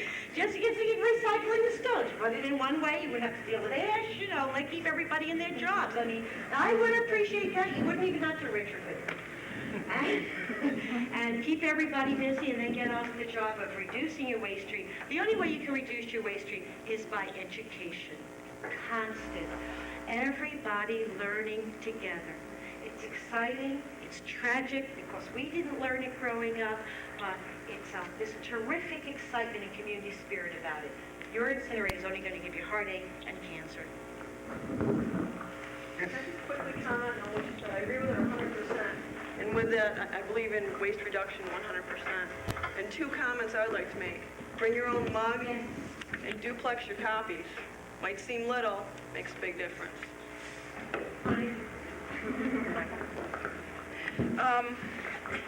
As many of you saw on August 20th in the Valley News on the obituary page, the Cancer Society ran the ad stating that our county led the state and nation in certain cancer incident rates. And I was horrified, though I suspected it. And I'd like Mr. Birch, who's here tonight representing Niagara Mohawk, let's give him a hand, and a gentleman back here from NIPA, who I think does radiation monitoring, and he's quite an expert. I'd like you to know that I made copies at my own expense and handed them out to people, didn't pick my subjects, and asked many people what they thought. And I said, do you think we put our pants on backwards? And Mr. Birch, I will tell you that the majority of the people said 9 Mile Point. But in fairness to you, I explained to people that it was probably synergism, that we had so many toxic Superfund sites in this county, that we have a horrible incinerator that has to be shut down, that we have industries operating that are polluting, we have industries that are shut down that are polluting, and we're the only place in the country to have 3 boiling water plants, including the oldest. And we've had a number of spills there. And I suggested to people to think of each emission, whether you can see it or not, as a nickel. And it bonds together, and it's like a bowling ball, and it hits the body. And if you're healthy, it bounces up. Most people were willing to accept that, but they're really horrified because they don't know what to do. And they read about 9 Mile Point in the paper making mistake after mistake, and now they're reading about the incinerator and the county wanting to retrofit it. And I'm very worried about, for instance, what the emissions from the incinerator are doing. I'd like to know from Mrs. Connett what the immediate fallout area is to the incinerator. And I'd like to know what chemicals, are we creating new chemicals out of the incinerator, and what happens when the chemicals from the incinerator bond together with the radionuclide, the particulates? Are we increasing the danger? Are we more at risk than a county that only has a garbage incinerator? I'm very horrified as to what's happening here, and I'd like to know if either you would comment on why we lead the state and the nation in so many cancer incident rates. What are we doing different here than every other county in the United States? Well, I think our statistics and the official releases from the nuclear reactors show that you do have this unusual combined effect of all these different things acting synergistically. And therefore, it is not adequate enough to just get rid of one or the other. We have to phase out all those processes that do not recycle, that are not natural. Nuclear energy produces enormous wastes that we do not know how to handle.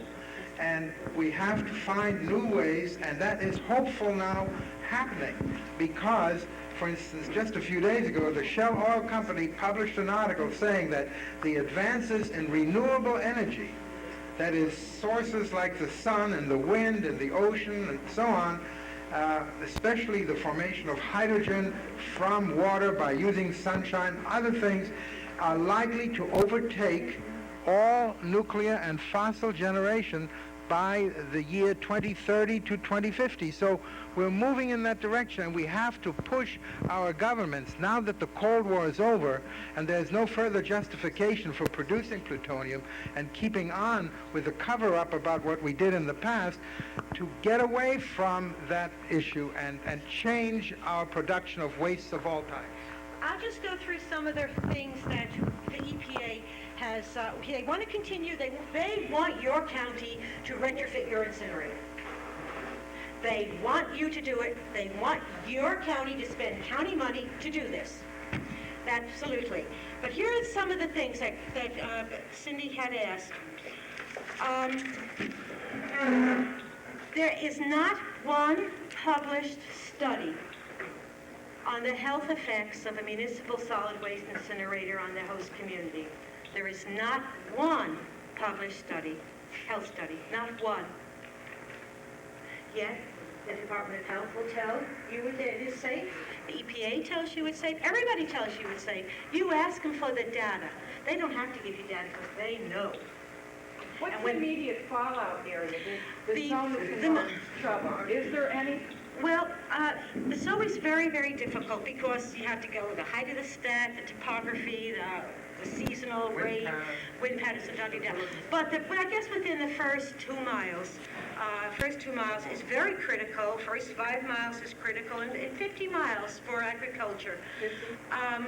So, you know, who knows? All we know is that the polar bears in the North Pole have pesticides they used in cotton fields in the South. So who knows how far it's carried aloft. There's now increasing evidence that pesticides and herbicides are carried around the world, just like Chernobyl fallout was carried to the United States. And there is no sharp limit, you know, even though they like you to believe that if you live beyond a 10-mile zone, nothing gets beyond it as if there's some magic wall. It's just not true.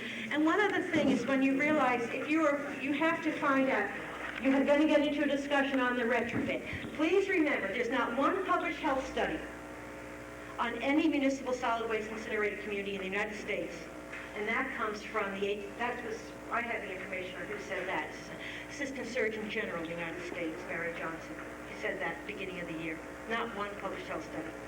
Secondly, they have never done any, they've never told your community or anybody in the United States of the potential for the formulation of new toxics. An incinerator is chemistry in action. I'm not a chemist.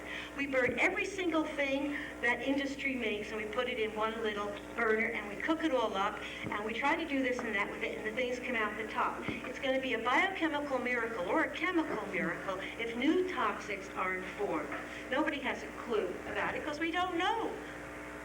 We don't know what's being formed. What we do know, the heavy metals frighten us to death, and the furans and the dioxins and the PCBs and the HCBs and you name it. All of these are completely unacceptable for people like me because these are persistent and bioaccumulative toxics. We have no right in putting it into our tissues, our children's tissues, or in the environment. We have no right. Adding the radioactive wood is another joker in the deck that, again, nobody thought about when we started to do the bomb testing. That someday somebody would want to burn, trees, and then these trees would be radioactive, and we would recycle it into the environment. I mean, it's really true that we are like the sorcerer's apprentice. We start something, but we don't know how to fix it, how to stop it, because we create such technologies which are inhuman, so large and so powerful that they destroy the environment and carry out gigantic human experiments on us before we understand what's going on. We simply are, too arrogant, and that's really much of what it is about. I might add one other reason why incinerators are being pushed. When many people like Westinghouse, General Electric, and other large corporations, Babcock and Wilcox, found out there was too much opposition to burning nuclear fuel, they decided, aha, we have all this waste that we can burn and generate heat and electricity, and then we will make money that way. They never worried about the environmental impact any more than they worried really about the environmental impact of their little releases from their radioactive nuclear plants. So the point is that it is really greed and an attempt to find a market for their turbines and electric power generation that we have cut off because the country has revolted against building any more nuclear plants. But in defense of the industry, they do radiation monitoring in this county. They test the air, the water, the soil, the food, and we're safe in this area. They do excellent testing. Or they say that they do within the 10-mile radius. Absolutely, and I agree that the testing is really quite good. The only problem is the interpretation of the tests. You understand? It's the same thing with the National Cancer Institute. The data they gathered was very good, but the way they interpreted it by using a control county right next to the emitting county and saying there's no difference between living in one county and the other is, of course, misleading to the public. On a daily basis, they have radiation monitors. Sure. They test the water and everything, and they tell us that there's no unacceptable amount. Well, that's the point. That's the word, unacceptable. The problem is that when these standards were set back in the 50s and 60s, we didn't know about the free radical effect and that the response curve is curved rather than linear. We just didn't have all the scientific information. And at that time, it appeared that one could extrapolate from high doses to low doses using the Hiroshima data. But the Hiroshima data was in the flat region. There was very little increase in cancer rate compared to the people who died from fire and blast in Hiroshima. But we used that and arrogantly assumed that the line will be straight all the way down, and it isn't. It turns out that nature acts differently, and now that all the plants are built, it's too difficult for the people who invested in it to admit it, because with that 1,000-fold increase in the steepness of the curve for a few millirads compared to a few thousand millirads, that means that nuclear power would eventually have to be phased out. Not because the people who built it are evil people. I mean, I was in favor of it. I have patents on nuclear reactors. I mean, my attitude is that we have to learn from our mistakes, or else we will not have healthy children and grandchildren in the future. Lisa, did you have another question? What I really had was a statement. My name is Lisa Chetney, and I'm from Minetto. Approximately 3 years ago, we fought a mobile incinerator that the DEC wanted to place on a Class 2 hazardous waste site. From the DEC, they told me that nothing would come out of this thing besides normal emissions of what come out of my natural gas burning furnace. Luckily, in Minetto, which is a very small community, we had an organic chemistry professor who analyzed the incinerator and looked at the chemicals that were going to be burned in this and found that this thing would create dioxin. 200 feet from my home, approximately 2 city blocks from an elementary school with 520 kids in it. The town mobilized. We had some really good people, chemistry professors and people like me who are just housewives, go up against the DEC, have a fit, go to the newspapers and fight them, and we won. I do not have an incinerator in Minetto. Right. I have activated charcoal filters that these chemicals are running through with no emissions to my children and no bad health effects. You have to stand up, you have to fight, you have to say no.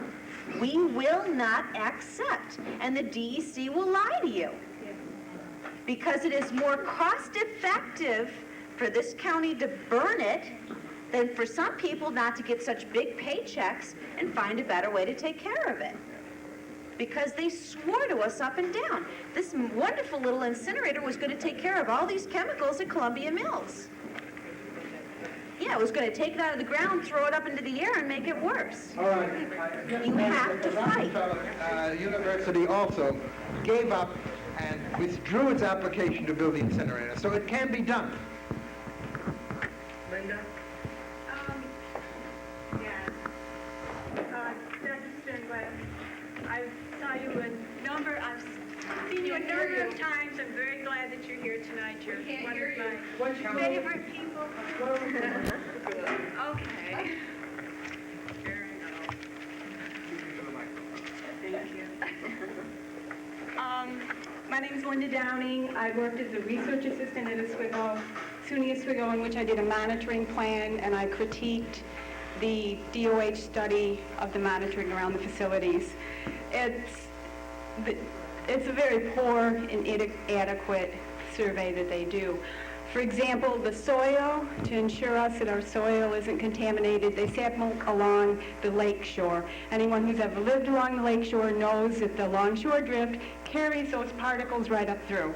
I remember when in '91 Fitzpatrick released 11 curies into the lake. I asked for data on the monitoring. They waited a couple of days, waited for all the radiation to be washed away, and said, we didn't find anything. Well, anyway, 4 air monitors, all upwind, not downwind, but upwind. The milk, there is no consistent site within the 5-mile radius. Farmers that used to live beside the plants, well, let's put it this way, they were told that their milk contained too much bacteria. They had to go out of business. The vegetation that they sample, one year tomatoes, next year goldenrod. How can you, as a scientist, consistently look at this year after year and do any type of analysis? Another thing that really bothers me is there's no monitoring for venison. A number of people eat deer meat around here. No monitoring for ducks, no monitoring for even frog legs. I mean, a lot of people eat them. I'm worried about the hunters in this area not being protected.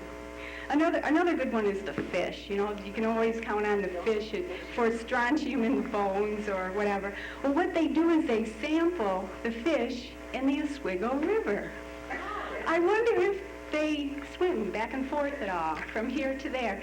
In other words, they're using control sites which are indeed contaminated. So, the monitoring protocols that we have are woefully inadequate.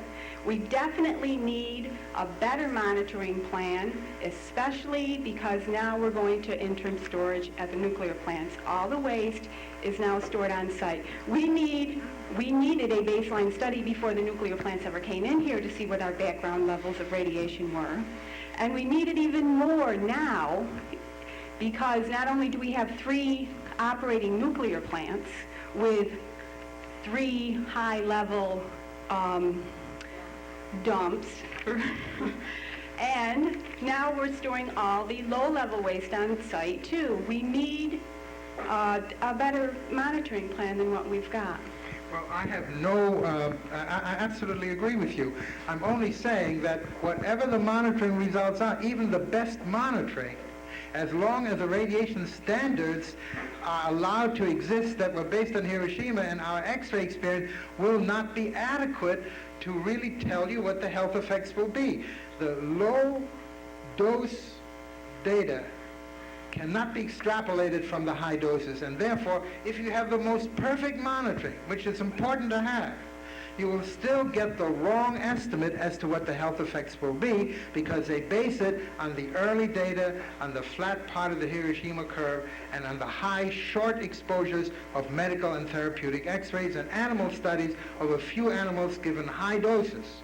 not on the chronic exposure, which is so much more damaging. So of course you need more monitoring, but the best thing that you can do is to find ways to phase out the nuclear power altogether, because the wastes are going to pile up and the economy is not able to find ways, and no one has scientifically found ways to get rid of all the high-level and nuclear waste safely for the tens of thousands of years we're going to live with it. So that's the same story as for organic or plastic waste and others that produce, indestructible or long-lived material. We cannot tolerate the further production of increasing amounts of nuclear waste because we don't even know what to do with the waste that we already have. Okay, Dr. Sternglass, we have another question here.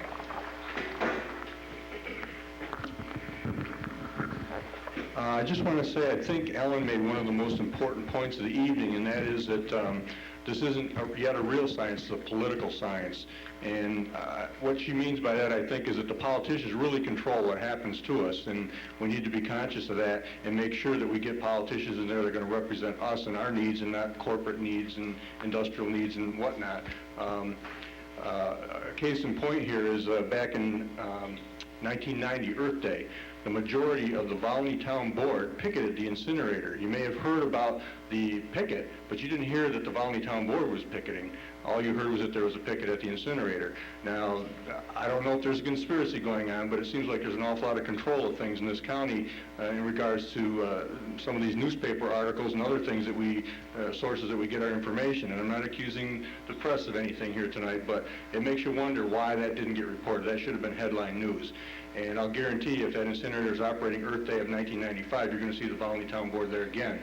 Lost my train of thought here. There was something else I was going to say about it. Okay, the county is thinking of retrofitting that incinerator.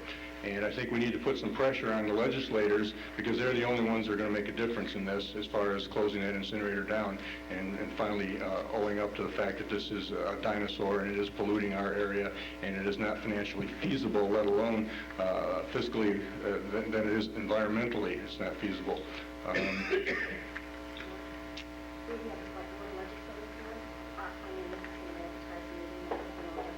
Yeah, Barb Brown is here from Palermo, is the only legislator representing the county, and that's pretty sad. We've got a legislator who voted for this incinerator here in our own town who's not here tonight. You should be hearing more about this, and I'm referring to Bill Buck, if anyone doesn't know that.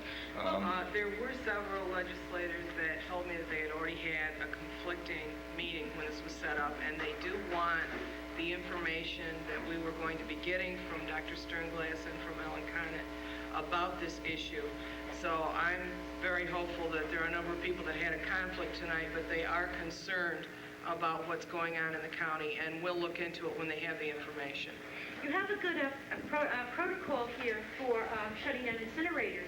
Generally, who builds these incinerators are the politicians, and who stops them are the politicians.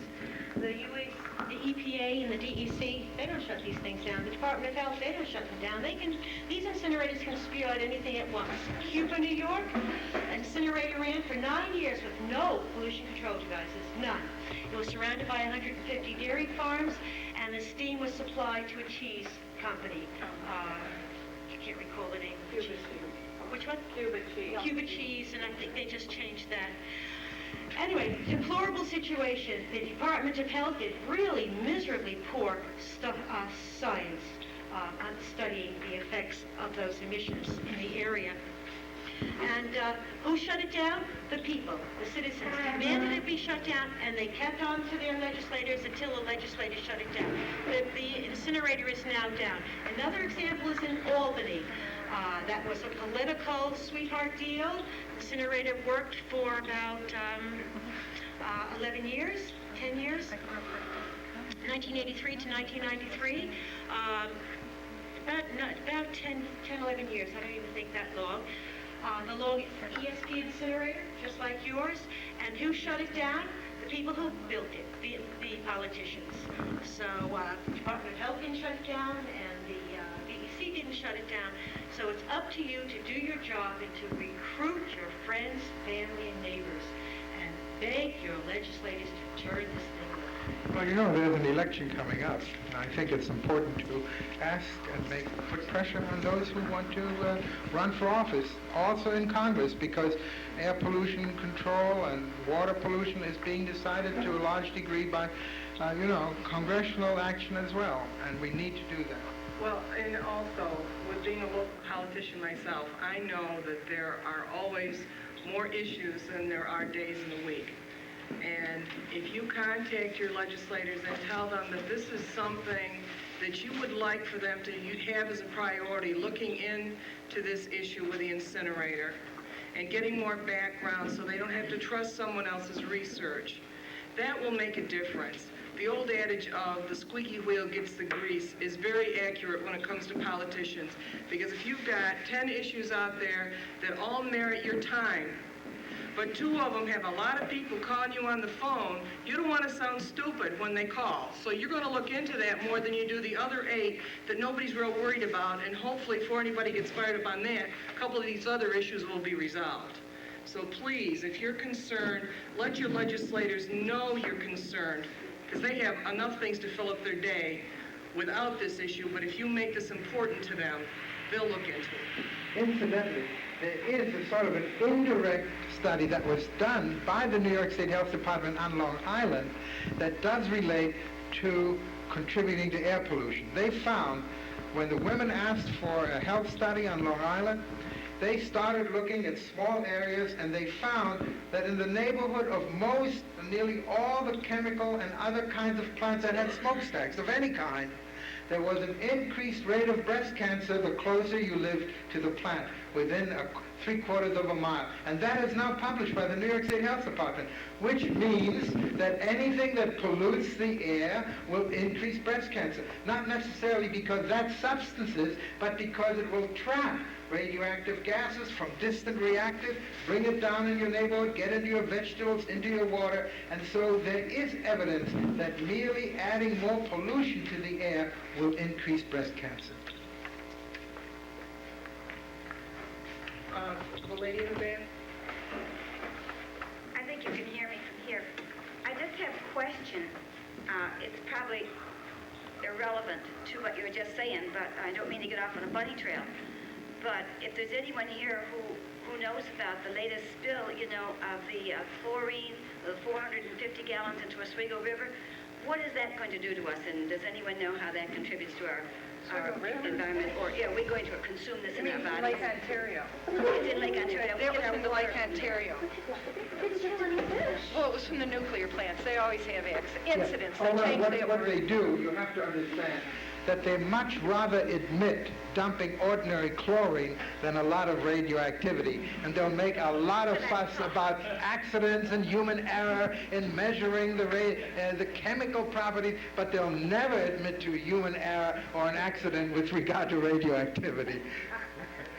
So our water is very important to us. I just want to point out that we're fortunate in this county to have a human geneticist who is here tonight, Ginny Stam, who has helped many citizens, and I'm sure she'd be willing to help people in this community set up health studies. She's done an excellent job in Fulton.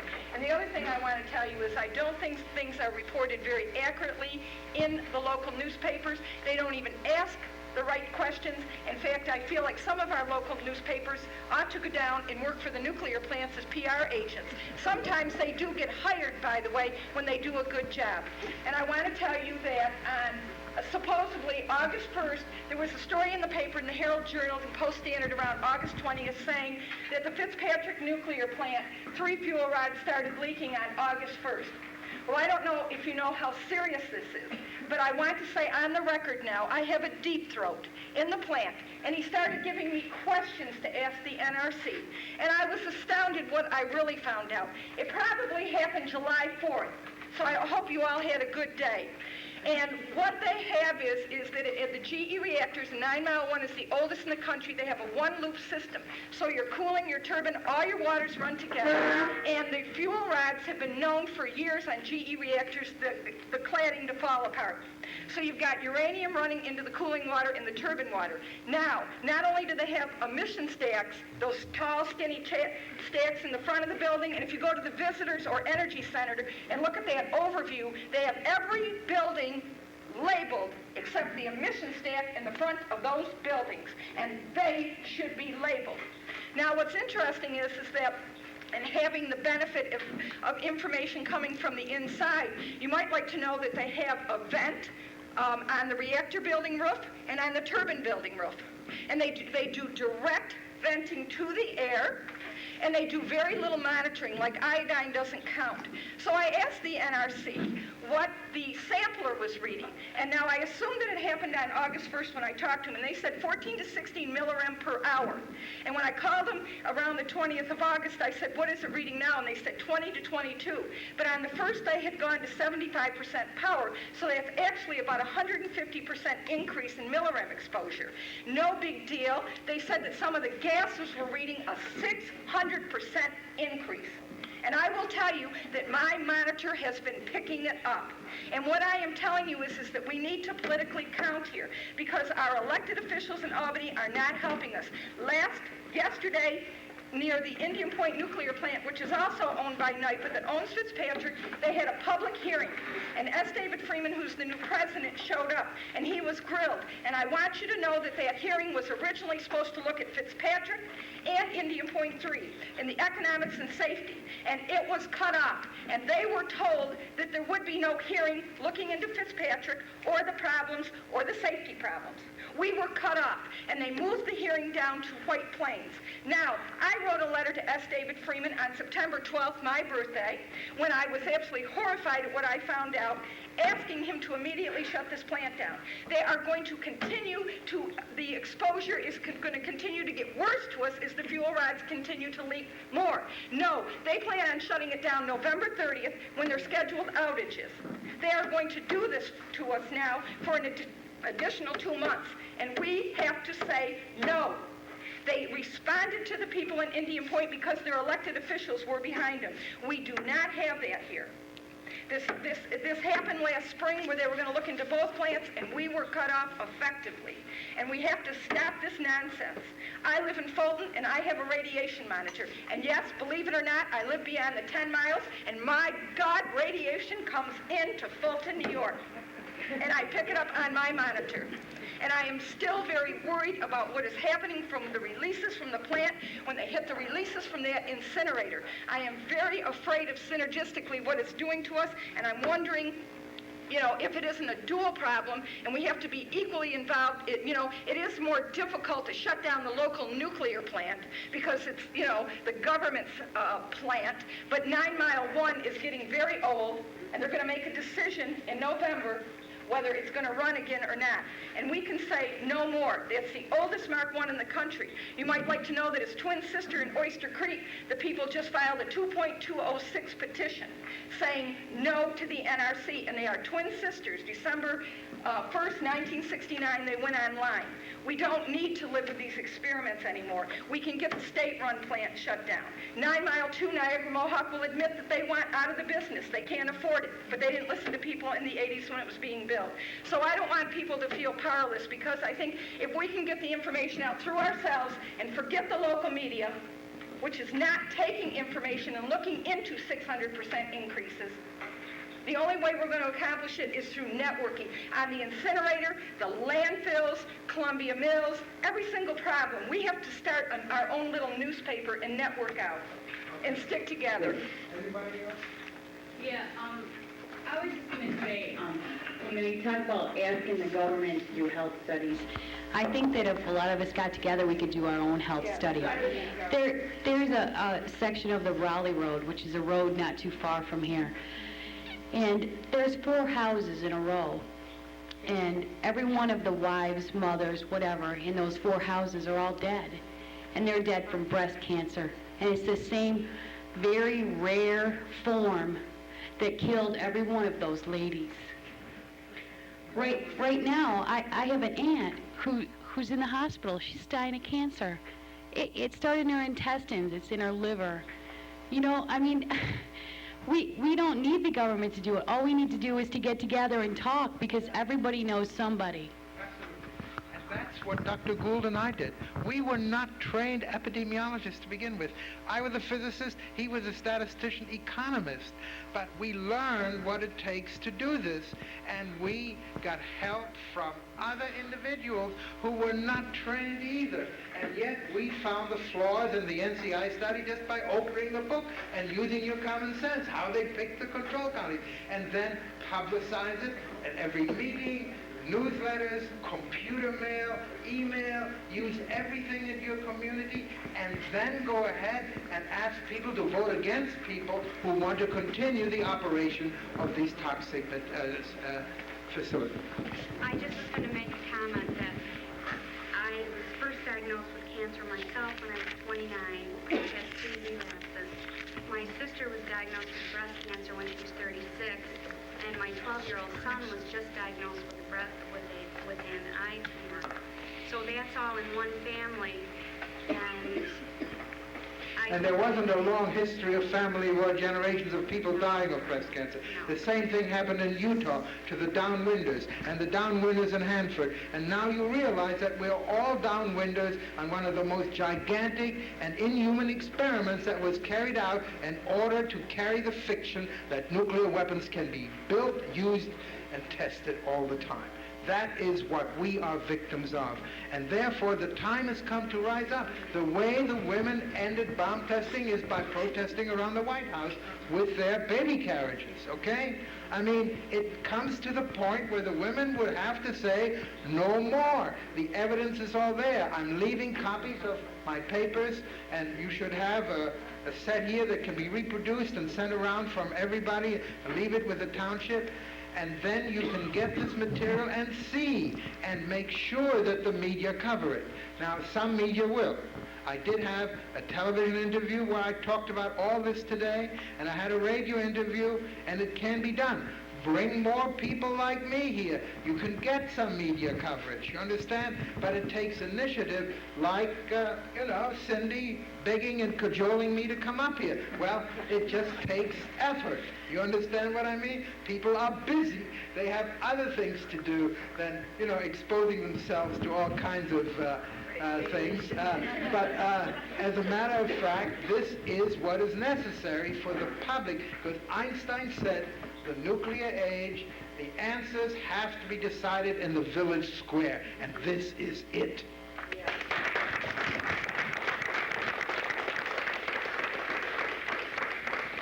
And as far as the media goes, I think a lot of it is just if you want to rehash the same information, it's not newsworthy another day.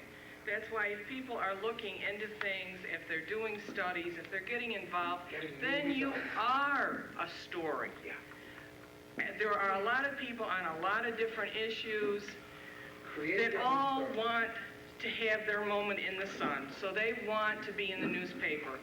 And what sells newspaper is something being unique or interesting.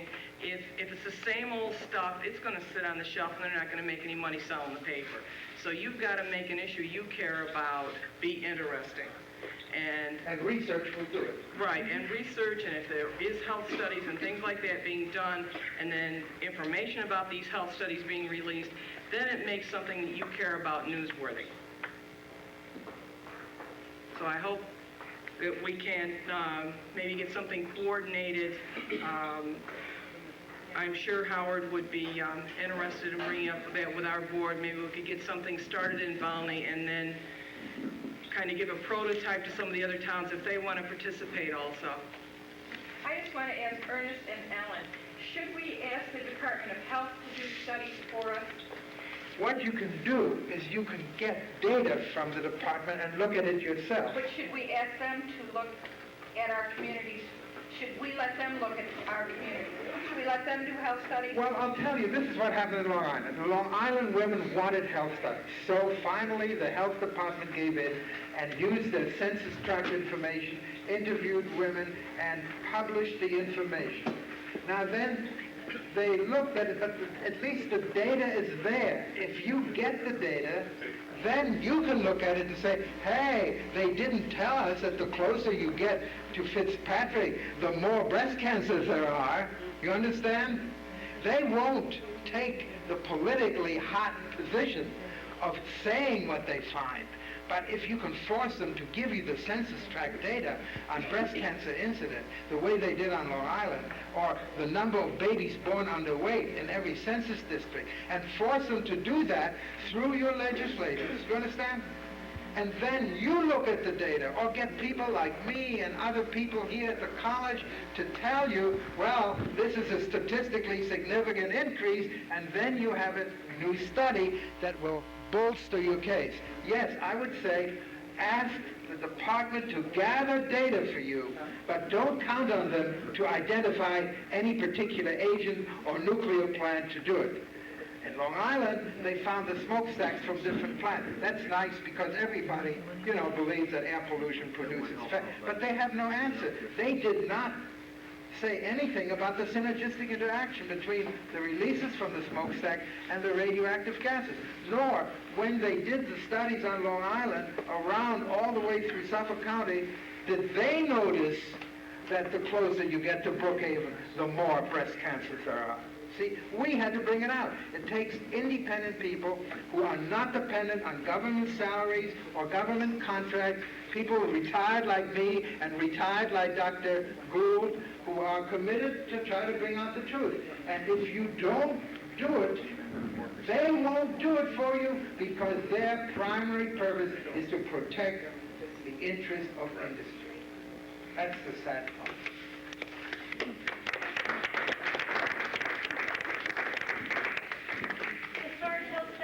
That I know of in New York State, the Department of Health has let every community know down that I know of when it comes to the interpretation of this stuff. No, their protocols. I'll give you an example. No, let me just say, their protocols have been shoddy. They've been employed poor science.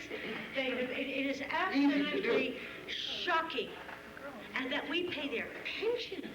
Right. We should fire them all. It is shocking. They do more harm than good by being involved. So personally, you can do what you want. Lois Gibbs, who put Love Canal on the map, she has always said, these agencies will always hurt you more than they will help you. So we shouldn't go to them?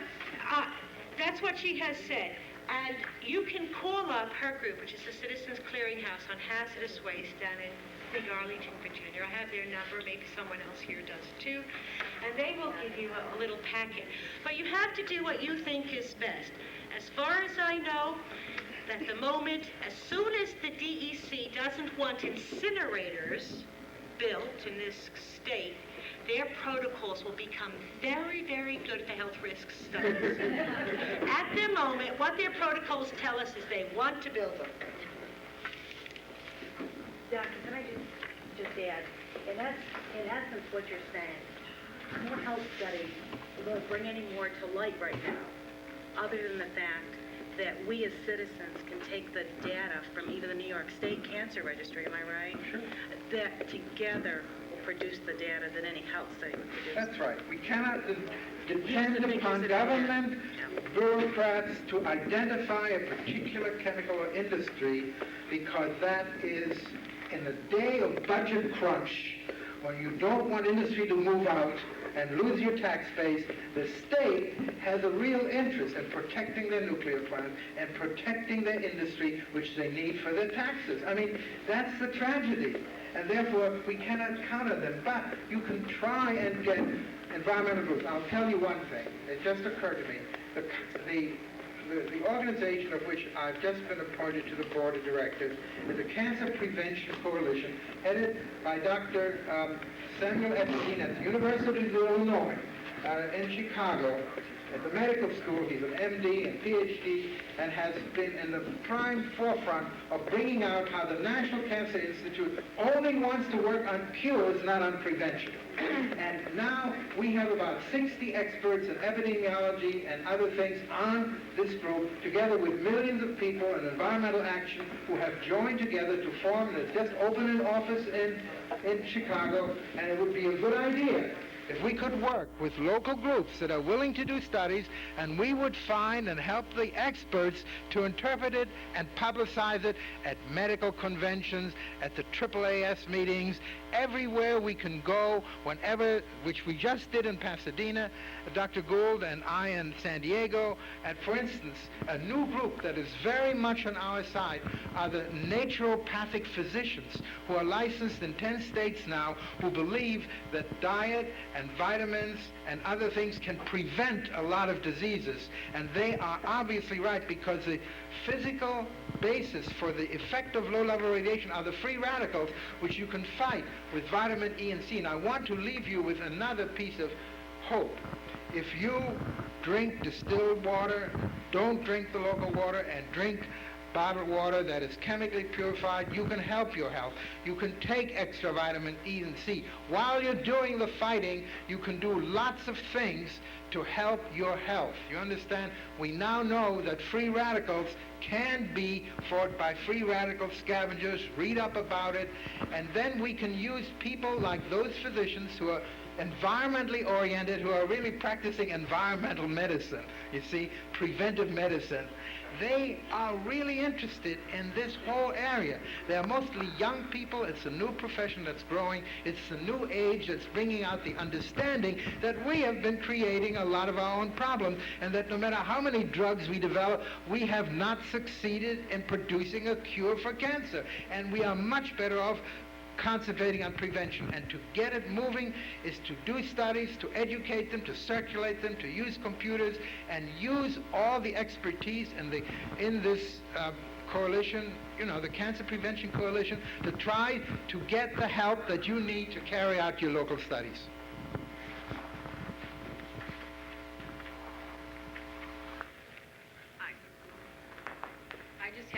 I just have one more comment, and there was a thing down in Washington where, and I'm not saying I'm on one side of the issue or other, it was against gun control, and or it was for gun control, and what the people did was, in every area of the United States, is they collected a pair of shoes for every person who was killed by a stray bullet. Well, maybe we need to find something to represent that for every person that we've known that died of cancer. And maybe we need to take it down to the county legislature meeting one month. We'd have to all get together and talk, but maybe we'd get through to them that we're really worried about this, and this is something that's really important, that it can affect them too. I'm sure that some of those legislators have friends or family who've died from cancer, and maybe, you know, maybe that would get a point through to them. I don't know. I mean, it wouldn't have to be shoes or whatever, but just something like that. I think they get the point if they had all these things brought to them at a meeting. I think this is excellent. As I said, the way the bomb testing was stopped, despite both government not wanting to do it, is because the women at the time mobilized against strontium-90 in the milk back in 1963. And we have to do the same thing again for dioxin and for radioactivity, because without it, the men will just go ahead. It's mainly the women who fought these things, and the first women who ever asked me to worry and look at a nuclear plant, and I'd never done that before, were two little old ladies in tennis shoes at Davis-Bessey, and they started the whole process. And I'm telling you, if it weren't for the women, we'd be in much worse shape today. Thank you.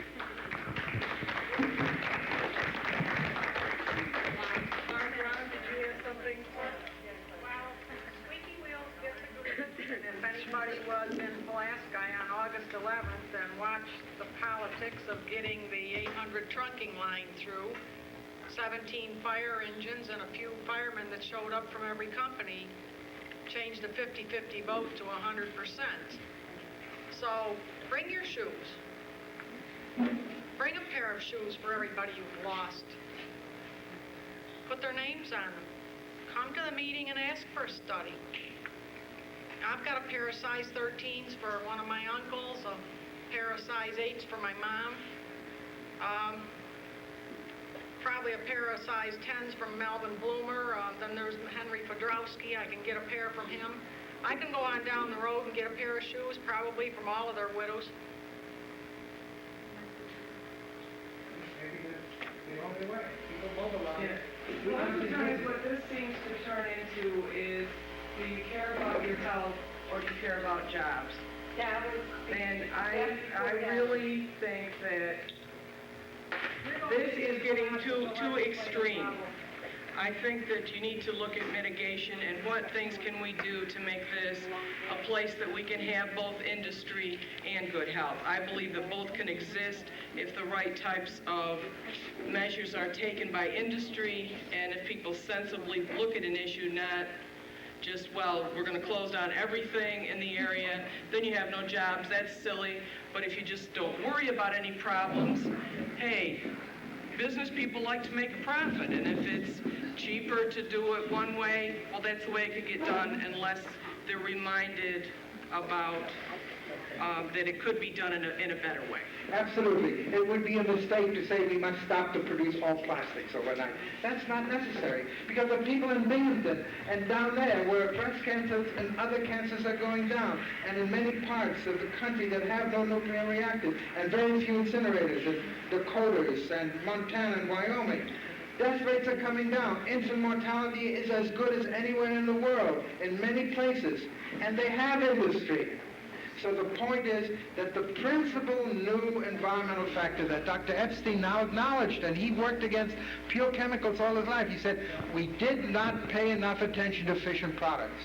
So let's face it, once we shut down the nuclear reactors, we can have industry.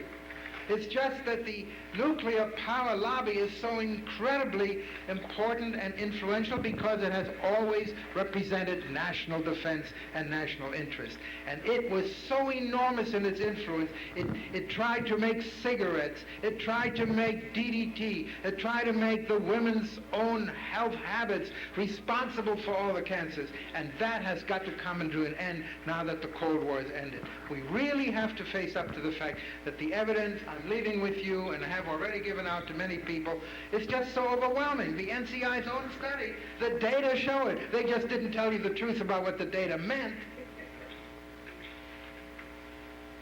Okay. I'm Bob Birch, and I work for a nuclear utility. And I came here to listen. I didn't come here to say anything. But I feel that I am obliged to say something. Naturally, you're entitled. The first thing I'd like to say is that I applaud this group for trying to get at the bottom of some of the problems that we face in Oswego County. And you should do everything you can to get to the truth. But what I would tell you is, to get to the truth, you shouldn't just look at one source for that information. You need to get as many sources as you possibly can to get a balanced view of what's going on. I didn't want to say anything about Dr. Sternglass, but when you, sir, let Cindy sit here and tell you that her radiation monitor in her home was reading stuff from 9 Mile Point and you didn't object to that, begins to make me wonder, because you know perfectly well that her radiation monitor cannot measure anything from 9 Mile Point. Whether we're emitting or not. Excuse me? It is absolutely true. Excuse me, it's a 50 The other mile thing that radius. bothered me, did I have an opportunity to talk here It's or a not? 50 mile radius. The other thing I want to say, sir, is when you stand there and say that the nuclear utilities will tell you anything about any small accident they've had, but they won't tell you about what happens with a radiation incident, that's a bold-faced lie. Like the spill You know in it. 9 Mile Point. We admit to and fess up to every single thing that we do at that plant, and it's public record. The other thing I'd like to ask you is why is it that not another credible scientific organization in the country will support your hypothesis? It's not true. It is true. The Cancer Prevention Coalition, which was formed to encourage people to push for prevention on chemical contamination of the environment, has now come around and endorsed the latest report showing that the NCI manipulated the data around nuclear plants. And that organization has 60 top people, many of whom worked for the government, including people who were heads of laboratories for the National Institute of Health, and who have looked at this and who now are calling for a much greater concern about the low-level radiation that we did not appreciate, and they did not appreciate fully. Why is it that there isn't any evidence that supports your contention that low levels of radiation show a direct effect? What do you Why mean isn't there's there no evidence? evidence? I just presented You enormous just amounts of presented study. your evidence. No. And you've been accused by every past president of the Health Physics Society of America In what year? of only using the data This is that very you like that suits your purpose. Yes, it You've was. developed your During the hypothesis, 70s. and then you go and find the During the data to 70s, support that has it. to be brought Now, up. all I'm telling you, I'm not a health physicist, and I don't claim to be one, but I can read. And I've followed you for over 20 years. Well, thank you. And no credible scientific organization has ever supported your conclusion. Well, let's put it this way. The man who just published, okay, the Lancet article showing that there was this bump in neonatal mortality, said that after he examined all the various hypotheses about why it happened, he now concludes that I must have been right when 20 years ago I suggested that fallout was responsible for the rise in infant mortality. That's one. That's one. And there are dozens and dozens of others that I'll be happy to give you references for. I have over 120 references from many, many people all over the world who have found low-level radiation effects, okay? Including Dr. Alice Stewart, who recently published a study showing that leukemia rates in England, square mile by square mile across the entire area, are correlated with the background radiation, both to man-made and natural radioactivity. Dr. Hatch at Columbia University published a paper in the International Journal of Epidemiology in which she found that around the plant of, the 3 Mile Island plant, the local levels of radioactivity of all sources, natural and man-made combined, were highly correlated with a local childhood leukemia. And I can go on. You know as well as I do that publishing a paper does not mean that it's been subject to peer review. Well, these are papers that were reviewed in international journals. They were all peer-reviewed. I'm not telling you. There are now dozens of papers, like Battelle Institute published a paper on fish raised in low levels of tritium in water, in which they showed that for the entire lifetime of the fish, there was an effect on their immune system. And as a result, they urged the nuclear industry from Battelle Memorial Laboratory to consider the possibility that we underestimated the effect of tritium at permissible doses in the water as far as immune systems go. So, I think that's the bottom line. I mean, that's the basis of everything that we do. well, that's what I'm telling you. We overestimate the impact of everything that goes on. No, we underestimate No, we it. don't. Well, that's and that's but my whole point is that what you just heard from him and from me tonight should offer you a suggestion that you don't just go to one source to find out what the truth is. No, go to I'll be You happy need to to look come at back a lot of today. Anybody you can bring here. Be happy to do that. The lady in the back has been trying to get into your conversation, Joe. Hello, I would just like to say, my name is Linda Clark. We have a dairy farm in Oswego County. Bob Birch says that Niagara Mohawk always tells everything. I would like to state, Bob, that I have personally talked to you on a number of occasions, especially back, I think you're better now than you used to be, in which you blatantly lied to me. When we had the problem in Oswego County with all the cows aborting, Niagara Mohawk adamantly fought and went to every legislative session to make sure that Cornell University could not do a study to see how the low-level radiation was affecting the dairy cattle. When I would pick up a newspaper and read area cows grazing on radiation, and the cesium level in our milk was 35 picocuries per liter, Niagara Mohawk was telling me it is definitely not from us, even though it was in a direct downwind correlation from the plant. And then we found out, just 3 or 4 years ago, that Niagara Mohawk's basement was flooded with all this radioactive waste that obviously came from bad fuel cladding and problems back in 77 and 78. And I don't think that at this point you can sit there and tell me that there wasn't a problem. You shipped out 5 times more waste than any other plant, but still had waste sitting in your basement. There was a definite problem back then, and Niagara Mohawk would not admit that there was a problem. Well, wait, they would not even let that's not even true. a good university Let me come just in tell you, and we study. didn't fight not to have that study. Oh, Bob, What you wanted, yes. listen to me, because I was here. Okay. What you tried to do was get somebody to do a literature search, and we said, no, don't waste your time on a literature search. No. We said, Well, go no, do a legitimate state study and would be hire a somebody to literature do search. it. And we And then they were gonna go to state. we told the legislature we would pay for the study if they wouldn't did a legitimate study. You can honestly sit there and say that. That isn't the way that it happened. I was here. You're saying that New York State Gas and Electric, Niagara Mohawk, Long Island Lighting Company was not adamantly opposed to Cornell University coming into this county and even doing a study on how the low-level radiation was affecting our dairy cattle? That wasn't what you asked for. You asked for a literature search. Well, that's We one would of have any supported kind of a Cornell study, coming in Bob. to do a study, because we know what the results would have been. Sure. I sat there. And I say to you, Linda, and you know perfectly well, the problem with your cows didn't have anything to do with I radiation. do not know that, and I would like you to prove Ask the anything people at differently. Cornell. I did answer people at Cornell. Are you saying that, question on the other Bob, are you saying that anybody at Cornell would say they knew what was wrong with our cows? I would say that they would have. I want the point to be made that it is paid, no, Well, that they it's paid by couldn't prove what Niagara had Mohawk. to do it, but it's And I'm gonna bring it up. they knew Well, that they there could was a prove that it chemical didn't or happen. radiological problem. Well, that's the point. You know, we could sit here and Paid by argue all Niagara night. Mohawk. He You is in the need PR to department. talk to He's more not than a just scientist. one source for the information. Okay, we have a couple other people here. What I want to say is, we have talked to more than one source. We have one source here tonight. Mr. Birch, I've always wanted to meet you because the reason has to do with the low-level radioactive waste issue that we just went through in Oswego County back in 1990. You are spokesperson for one of the nuclear plants, correct?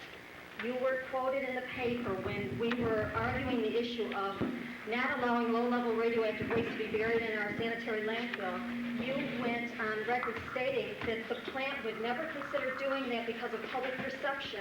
And at the time, the plant was already doing it for a couple of years. No, again. Yes, again, because it's just come out recently, and I think We for a lot of weren't people... burying low-level waste in the landfill. What we were burying was sludge. But there was That low-level came- radioactive No, it waste isn't. in No, it wasn't sludge. low-level waste by Cobalt any definition 60, of the you're right, term. Cobalt 60 is not low level. Cobalt 60 is regulated, but there was a small amount. All I'm saying is that you were, maybe you don't think you're lying, but you're not telling the truth. Well, And I don't think you should be discrediting a speaker that we have here. I'm not because discrediting the you speaker. are The saying entire it's only one scientific source. community is discrediting it. Okay, this is another thing which most people in this room will know. When there's an environmental group or there's a problem in the environment, that they, meaning the corporations, the government, like to pick on one person. The water issue was Sandy Wexton. The landfill was Murray Austin. The incinerator's been Howard or I in this county. This is how they like to go after. All I'm saying is that you were, maybe you don't think you're lying, but you're not telling the truth. Well, And I don't think you should be discrediting a speaker that we have here. I'm not because discrediting the you speaker. are The saying entire it's only one scientific source. community is discrediting it. Okay, this is another thing which most people in this room will know. When there's an environmental group or there's a problem in the environment, that they, meaning the corporations, the government, like to pick on one person. The water issue was Sandy Wexton. The landfill was Murray Austin. The incinerator's been Howard or I in this county. This is how they like to go after people. They like to make it look like only one person is concerned, that it isn't something that there's a lot of concern about. Well, you know, it's good that you came here because like I said, I really wanted to see the person who would make that statement. Lisa? I think it's very important, and I don't know you, Mr. Birch. I've never had any dealings with you, but you are paid by the nuclear plants. That is where you earn your living. Excuse me, I'm not quite done. I'm not trying to pick on That you. obviously We makes me also not have qualified to talk about the subject, right? excuse me. 25, 30 years of experience in the nuclear Excuse me, sir, business. please, I'm speaking. I didn't interrupt you. Now, we also have to understand that our own United States government repeatedly denied that there was anything wrong with Agent Orange.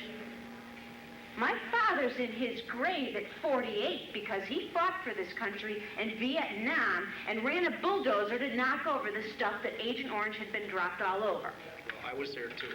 Don't tell me No, Agent no, Orange. you're alive, sir, That's and right. my father's gone, and my children do not have sorry the for your grandfather. So excuse me, if my government is going to lie to us, because they're getting their paychecks and they don't want an uproar. I think we have to find someone who's not receiving a paycheck directly from the people who may be causing us harm. Fine. And I admit, that's my statement. somebody paid $50 to bring me here to pay my train fare. I admit. Well, you know, I think that's I've been bribed. I think that's being a little bit, not completely above board to say that, sir. Because you, sir, are making a lot of money and have over the years because of your position opposed to nuclear power. What money have I made? Fortunately, I was a retired professor living on my retirement income, and I have a wife who works full-time as a professor at City College. I'm in the happy and unique position of not having to depend upon any financial support from anybody, and that's a very unusual thing today.